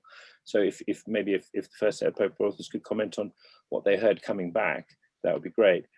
But essentially the circulation is taken out of the hands of the originators, just as the Brazilian government took these policy models out of the hands of the complex state-society coalitions that produced the innovation in the first place, as Lydia highlighted. Now the international organization is taken out of Brazil's hands. So we're actually dealing with a profoundly deracinated, kind of free-floating phenomenon of circulations of imaginaries and brands. And I'm wondering, therefore, if the South-South framing, which starts with thinking about actors and interests and so on, ends up take us perhaps in a less helpful direction. But anyway, sorry, that's a bit vague, but very, very stimulating set of papers, so thank you. Thanks, Alex. Ollie, and then we'll come back to the panel, and we should have time for one more round. Thanks. And before I get to my question, I'd just like to say, Alex, I think that's an excellent observation, actually. I think it's really, really interesting how much of this stuff, which, you know, on the front of it looks like hard kind of policy, you know, with a capital P, is actually about image, narrative, brand, you know. So I just wanted to chuck into the mix that I think this isn't even going to be my question, actually, you just made me think of it, is the aesthetic is really, really interesting. Is this, you know, I noticed this looking at, for instance, if you're just talking about Brazil or South Africa, when I was studying crime and policing, the aesthetic around understanding crime and therefore what is triggered in generating policy, whether it's transmitted by popular culture or by the political rhetorics that are used, you know, it's very kind of evanescent and kind of non-material, and yet really, really, really powerful in this policy stuff, you know. So we should be looking at these kind of fogs and mists and cloudy things much more, I think. And so thanks for making me think on that. But my question, I mean, these were all great presentations and they all made me think, but I think my question primarily to Nicholas, thanks for that. you managed to do this really nice job, especially in your first slide, of drawing a very big picture that actually helps me to account for the nuance that I see. You know, you made two really fantastic points in there about the disjuncture between kind of narrative and reality. And you have this word of voluntaristic political economy, which is what I've been grasping for to describe the reality I see, where, yeah, there's a plan, but, you know, you put it together in different ways, or there isn't a plan, or the plan fades in and out of focus, depending on whether that's useful or not, you know? So I guess, you know, I just wanted to say this is a really helpful model for me to think with, thank you. And I kind of had two supplementary points to it, I guess. And one is on your second slide where you talked about what's the relationship between that and economic growth. And as a social anthropologist, I kind of wanted to throw the social into it and think about how the social, political, economic nexus around infrastructure, you know, occurs to me. And it kind of, you start to get into this with things like property, right? And this is something that Tom and I have looked at together in Lagos, you know, no way that that's organic, but the way the infrastructural interventions generate new interests and constituencies, that's the social impact, which then have a political impact. And what's the political impact? Contestation.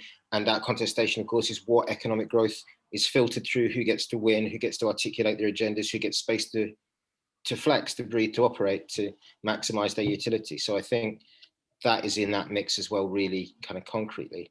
And secondly, I guess just sort of extending it in a slightly different direction, and this might be in it, you did say you're delighted, you know, your description of all kind of post-Mao economic issues in China, and understandably, which is, you know, the kind of, all right, you've got this great picture, I think, of here's the narrative, and people love the narrative, and here's the organic reality in Africa, kind of interlocuting with that narrative and putting it together, and that actually you're saying, even in China, the narrative is not what created the reality, it's a different thing.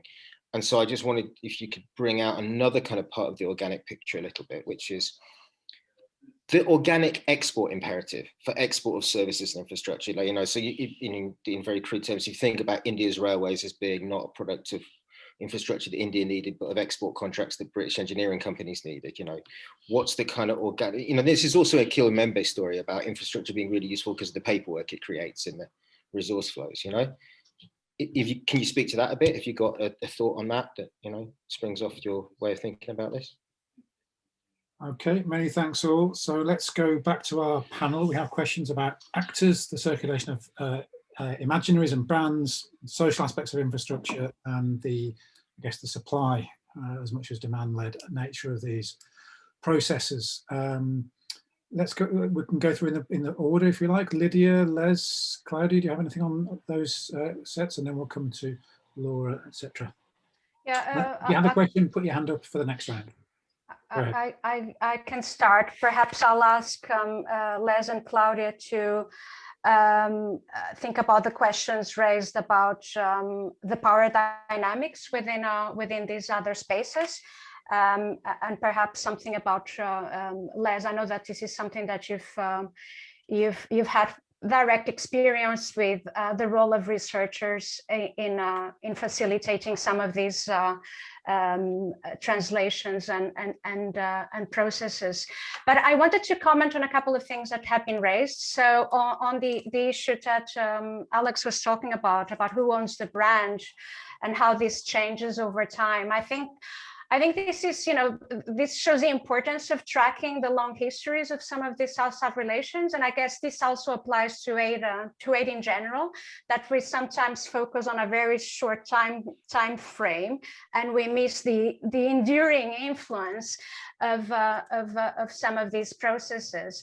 And I think we might have to look in unusual places to see this enduring influence. And we wanted to, I guess, illustrate that even though the Brazilian government is no longer active, some of the ideas, good and bad, that were promoted in the previous era, in Brazil at least, they are now being maintained and being continued through interactions in different spaces, civil society, social movements. In the agrarian agri-food field is one, but there's also Laura mentioned mentioned the Brazilian exiles, people who used to work inside government that no longer find an institutional political space to continue working on the fields they're passionate about, and how they move to do different things, including PhDs, including working at FAO and continuing promoting some of these Brazilian ideas, progressive agendas within FAO. So there's these other spaces that they might not always be entirely visible. So I think there is a need to track these histories and look at these unusual spaces to see for how long a particular influence endures. But I want to briefly also come back to what Alex raised about, so I guess in our presentation, we were trying to highlight how these other civil society-led spaces have the potential to take forward the idea of South-South solidarity in ways that the Brazilian government has not been able to. But there's limits to that. And Giles, you've raised the point about power dynamics, and of course we're conscious of that. And we've been debating, so in what ways is this different? And I think part of it is the creation of symbolic alliances. So back to the idea of how symbols are important, Alex, that you were raising, but also processes of maturing the civil society organizations that are part of these debates and strengthening their own action back home. So the international serves to strengthen their positions in their domestic sphere. But I know, Claudia, you've had the chance to talk to a person involved in a project that you've mentioned. So perhaps you want to come back to that to share how he view this process of bringing back something from this international experience. Then I might want to come. Well, I'll just pass on to Claudia and perhaps Lej to respond to some of these issues.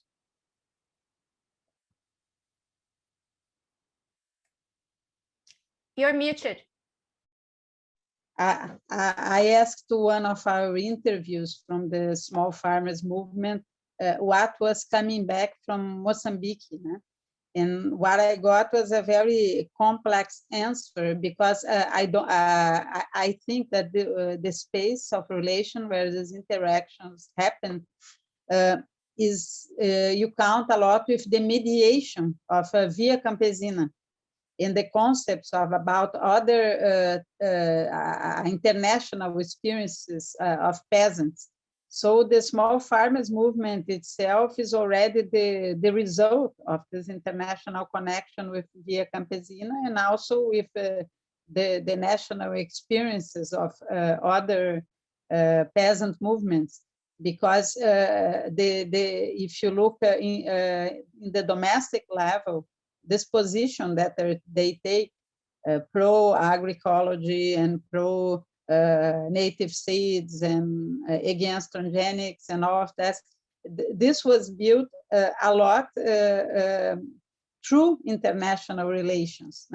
So I think one thing that they get back is like a concrete experiences on concepts that they were already building through this transnational experience in Via Campesina, and that they were incorporating into their domestic policy. I think this is one point. And the second point is about showing the contradictions of the narrative of the two kinds of agriculture that could coexist. So there is a tension between the narrative and the brands that the Brazilian government was working in Mozambique, in bringing civil society relations. It's like you were exporting also a critique to this narrative. So this is something I think it's interesting. But that doesn't mean that these exchanges are like between two organizations exactly at the same level. I still think that they were not able to reverse completely this position of Brazil that has something to teach to other countries. I think that's that.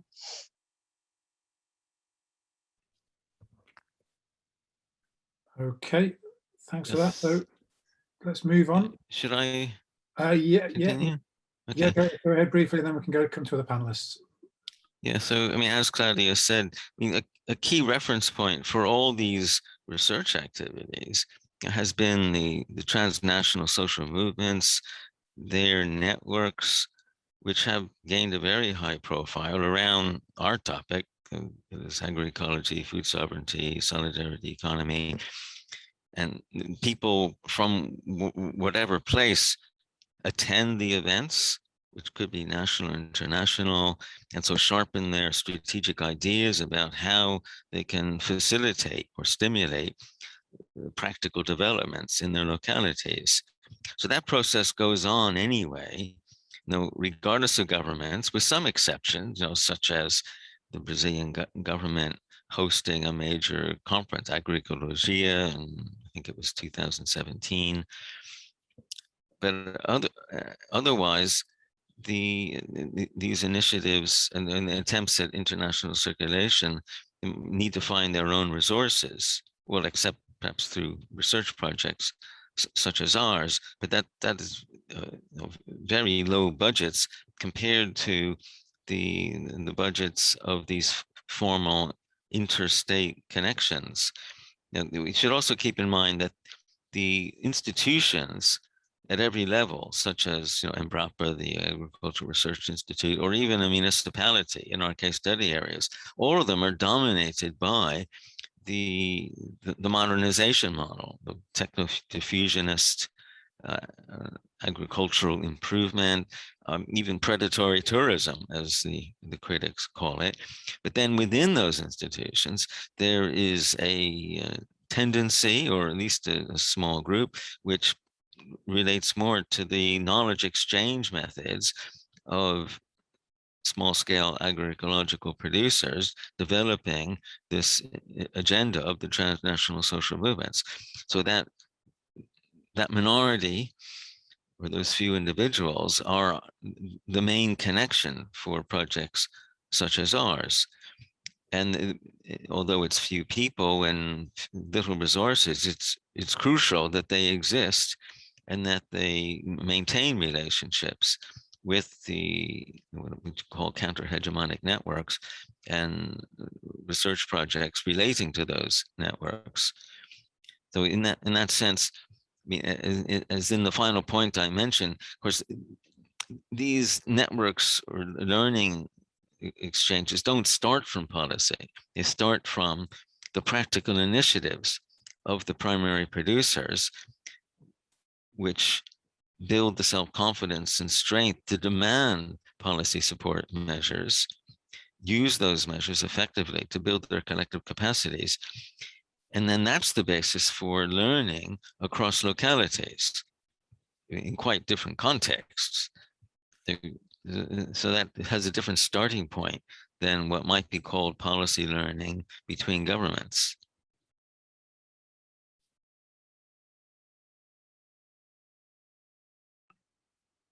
Okay, thanks for that. I'll just put something in the chat if you could have a look at that. Meanwhile, Laura, you had a couple of questions, and if we can try and be brief. Yeah, I'm going to be brief. Just first, Kate, absolutely. Those policy coalitions were always they were always linking national actors within the state, outside the state, and international actors.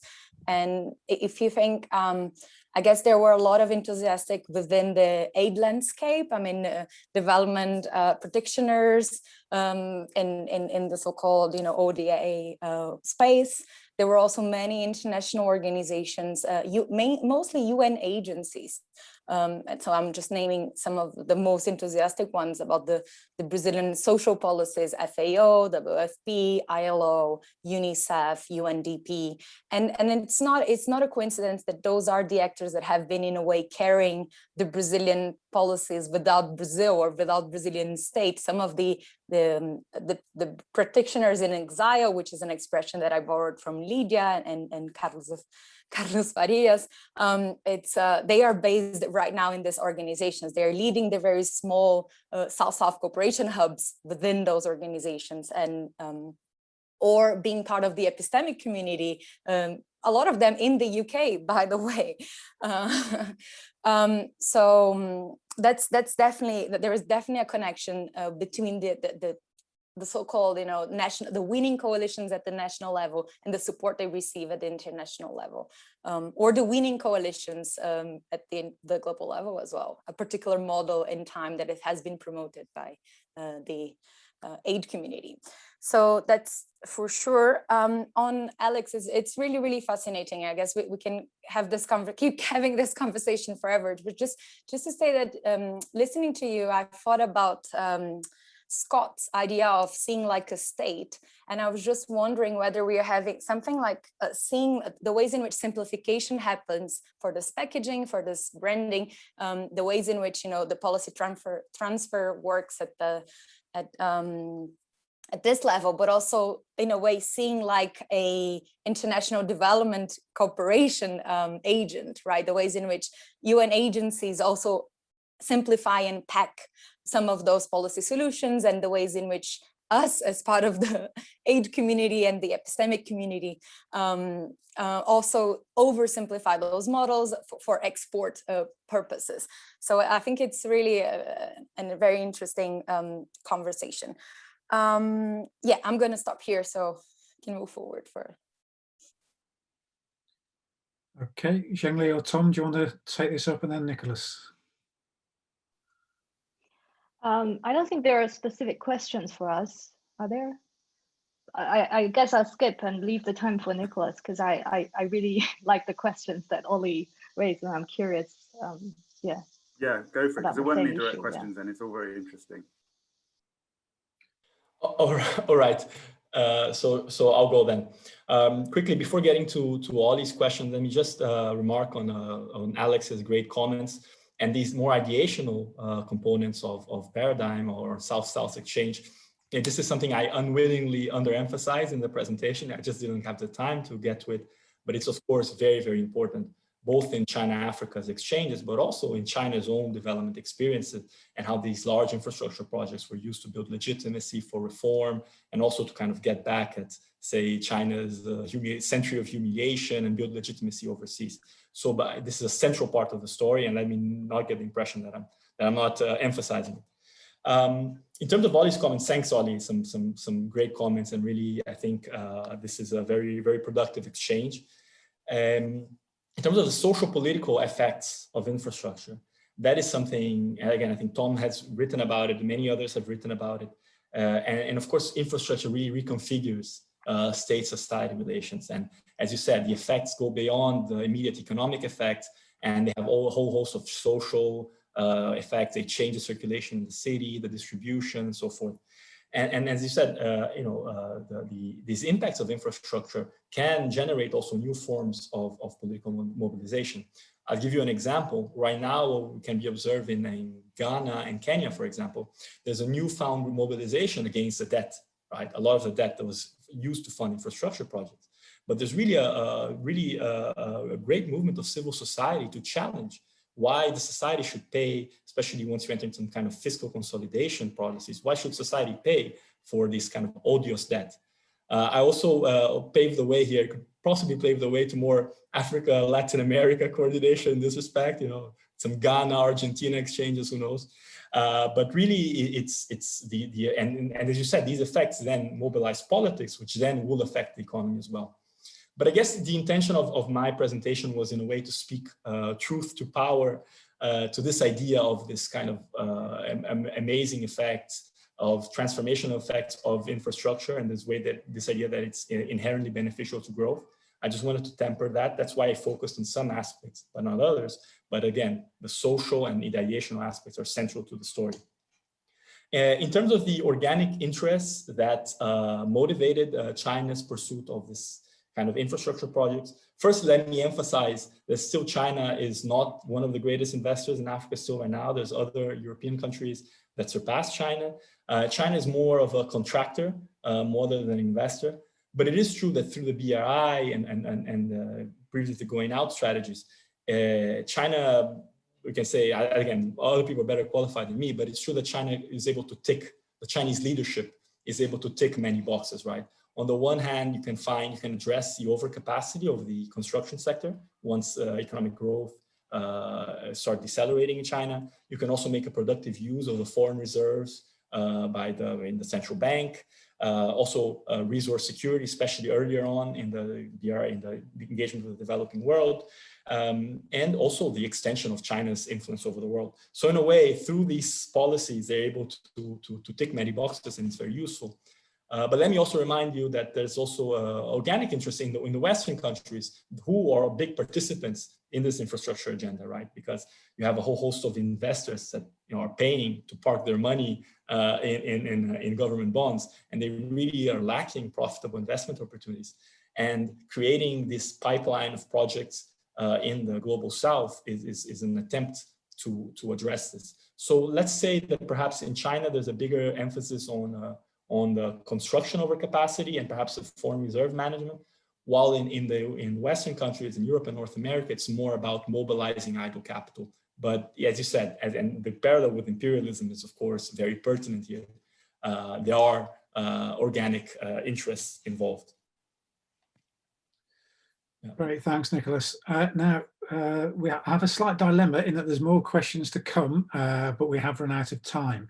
I do need to shoot off to get a few things ready for the AGM, which I hope lots of you will be coming to too at 12:15. And Giles has had to nip off to an exam board. But this room can remain open, and I think you've got a lot to share and discuss. So I'd really encourage you to carry on. Ying Zhang has a question. I think Jenny perhaps too. So unfortunately, I'll have to leave, but Haneen can maybe make one of you co-host and you can continue. It strikes me that, I'm not sure, Emma, if you want to interject in some of this, but it strikes me that we might be seeing, with FCDO and the current tilt of the government, we might be seeing a bit more convergence coming up in terms of the role of self-interest commercial actors in terms of UK's approach to some of this sort of a mutual self-interest shorn of any solidarity.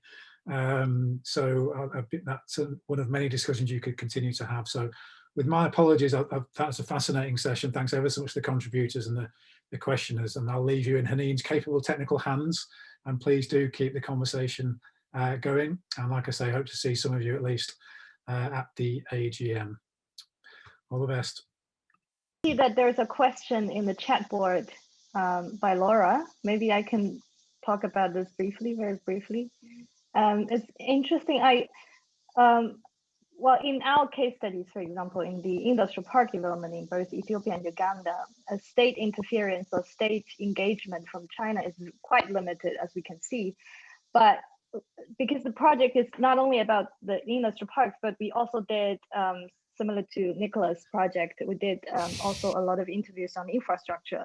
The situation in infrastructure is actually the reverse situation. So generally speaking, I would say there's not a very clear top-down strategy of so-called policy transfer programs. Even though there's FOCAC, there's a lot of initiatives, governmental initiatives from China to engage the policy levels from the government officials from Africa. There's not a very clear policy transfer strategy from the Chinese government so far. But there is a very interesting tendency in the historical development of the Chinese government, which is, it's related to the decentralization that we talked about in our presentation. The tendency of the central government is by mobilizing the decentralization of the power, they actually get to learn the best practice, which is, I think, mentioned in a couple of papers. The best practice model is considered as a very effective model in governing, urbanization in China. And there's this tendency of also implementing that kind of idea in the foreign relations. We see a lot of institutions from China, carrying out experimental projects in Africa, but these are at very small scales. And I think there's space for these kind of practice to generate influential outcomes, so that eventually they could become the best practices in dealing with policy transfer from China to Africa. So this is some of my observations. wanted to ask a general question. I mean, in every case study, I think the analysis draws a contrast between something and the official language of policy transfer across governments. But I wonder whether this is a kind of straw man narrative. Does policy transfer really exist in that sense? And if not, if it's a rare exception at best, then maybe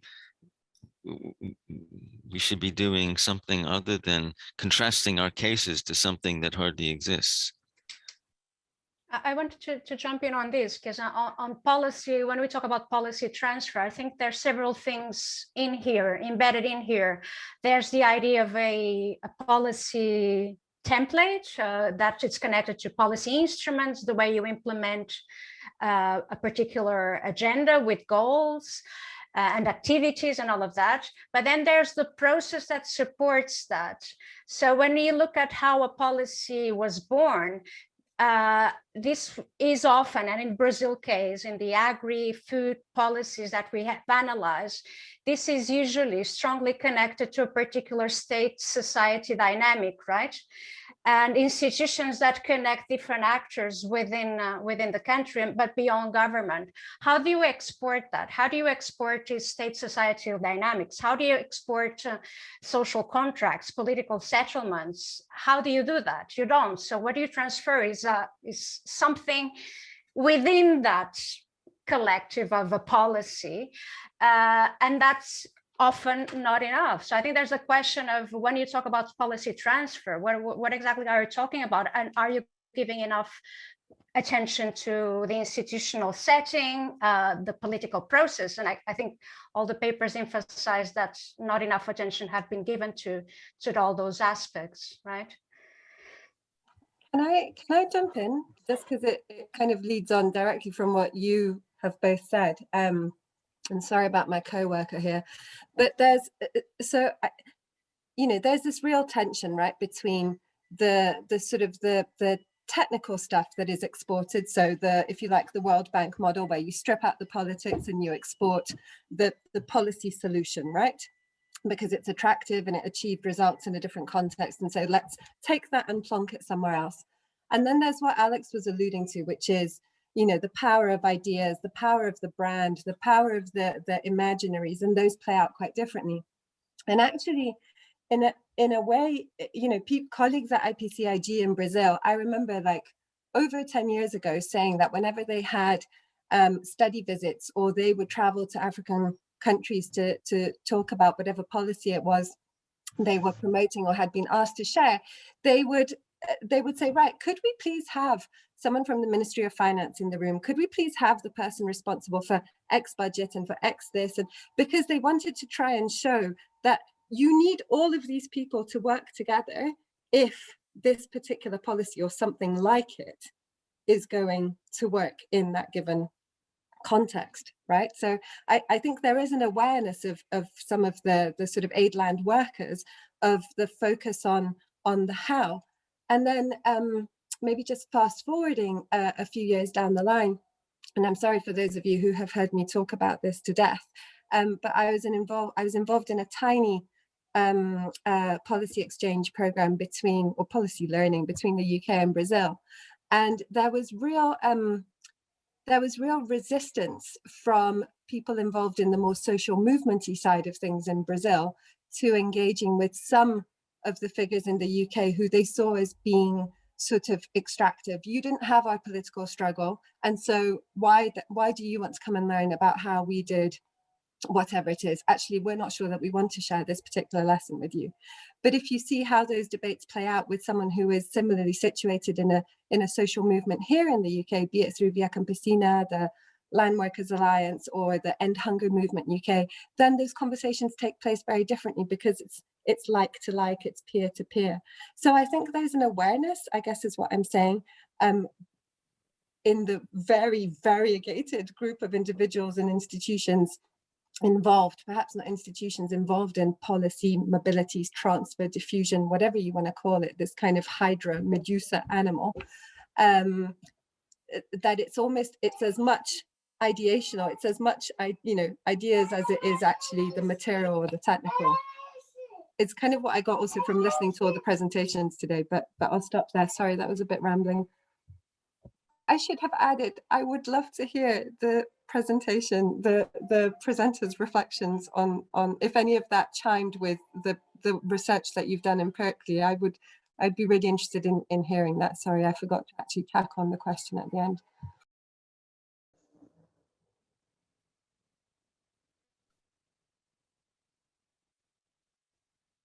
Well, about the last what you say, I think it's a very good point, because I think when we go to see these relationships with Brazil and Africa and all that, I think what was being exchanged, you have at least 3 levels. You have these people seeking in this arena some opportunities for business, and for connections that maybe are not in the official plan, but through this platform you are able to interact and try to build this connection. I think there's another level that was the really to have illustrative examples of this Brazil's new position in the international plane. So it doesn't really matter if it's a very tiny project or if it's something more like the brand, really, but all this was mobilized to compose this idea, to make this idea be more concrete. And then I think we have another level of exchanges. I think the last point about if policy transfer really happens, it's very good, because when you go to another context, you do all these translations, in the case of family farming and agroecology, the participatory structures were a key element in all of these policies.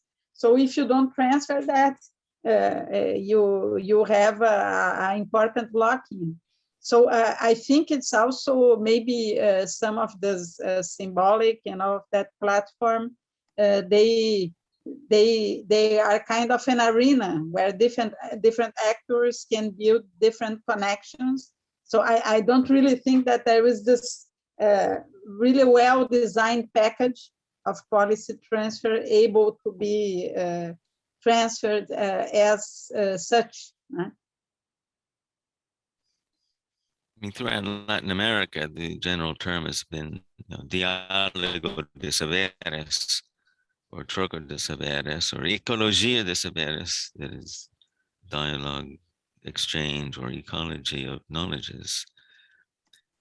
And that covers everything. I mean, initially, it started with agroecological production methods, and then it extended to how to get the kind of technical assistance appropriate for those methods, by contrast with the techno-diffusionist method model, how to gain the policy support measures necessary for expanding those skills, for developing short food supply chains, and so on. So it's always the bottom-up process, driving the understandings of policy in practice, how policies work in practice or don't, to facilitate these initiatives.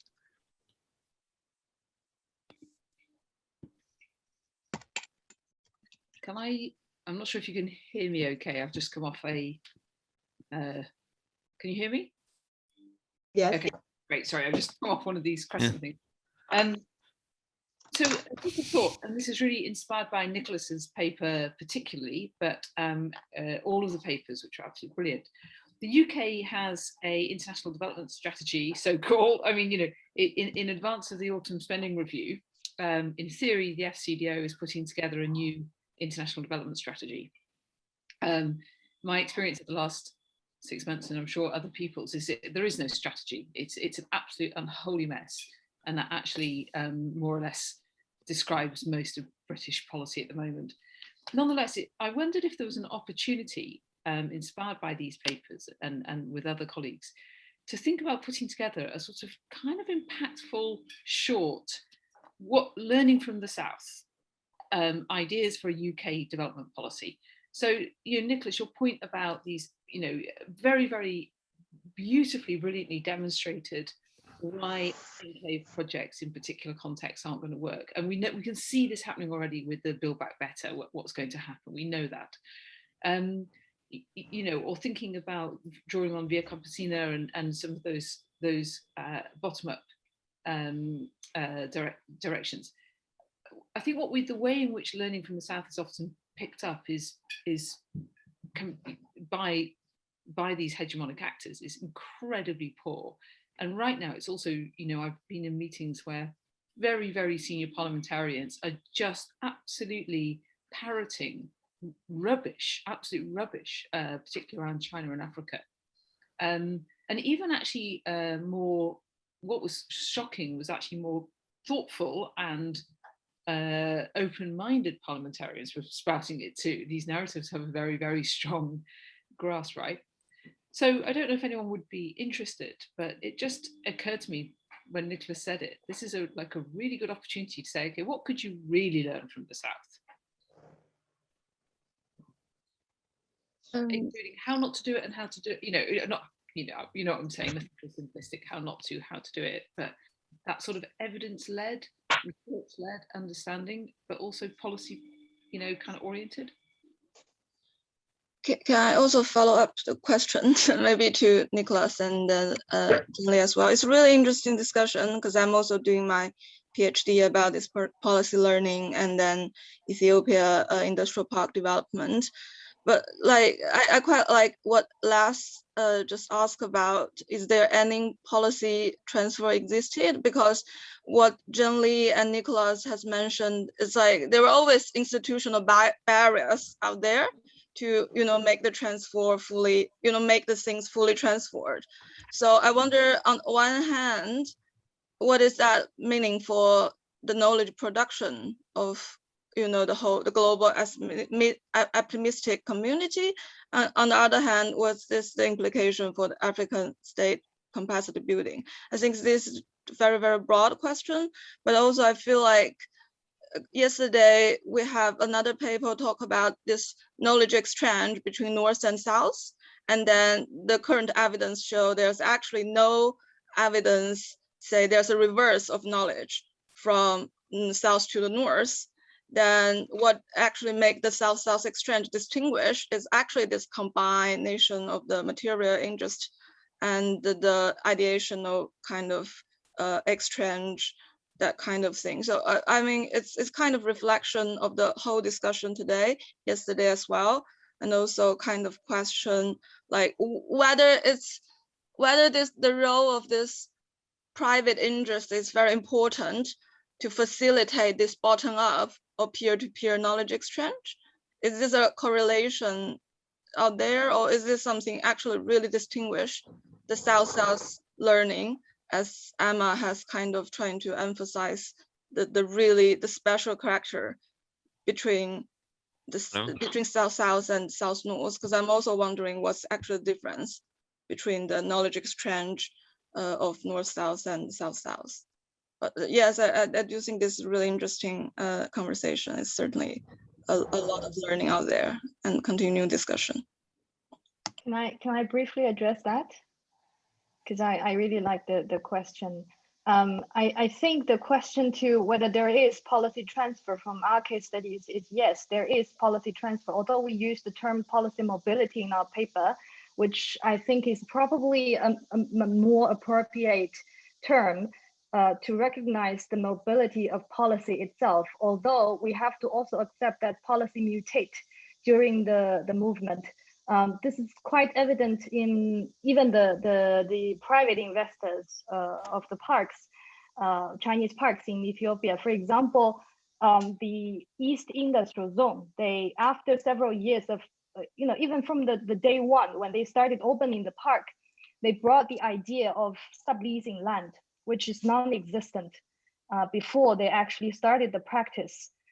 Subleasing is a very significant model of land management that private subleasing didn't exist in Ethiopia before in East Industrial Park. The second example is that they actually they started a consultation project to try to persuade the local government to merge 2 townships into one, so that they could bring the idea of an industrial town into the suburb of Addis Ababa, which they thought is based on a very successful experience in southern part of China. And then they thought this could be a very good policy, let's say, start point of a policy building within the context of Ethiopia. So the ultimate goal of their suggestion or their activities in bringing, in transferring, or let's say taking the policy from China to Ethiopia, is not to fully transfer the policy package from Chinese experience to an Ethiopian one, but to bring the goal, the incentive to create the politic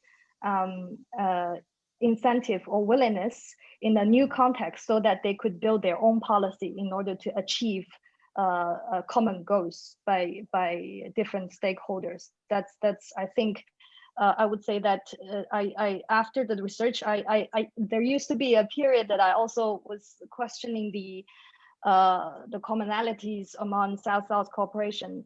For example, the Chinese doesn't have the same kind of institution setup of policy transfer like in the UK or even Brazil, for example. That's Laura mentioned, there's no consensus among the Southern practitioners in terms of policy transfer.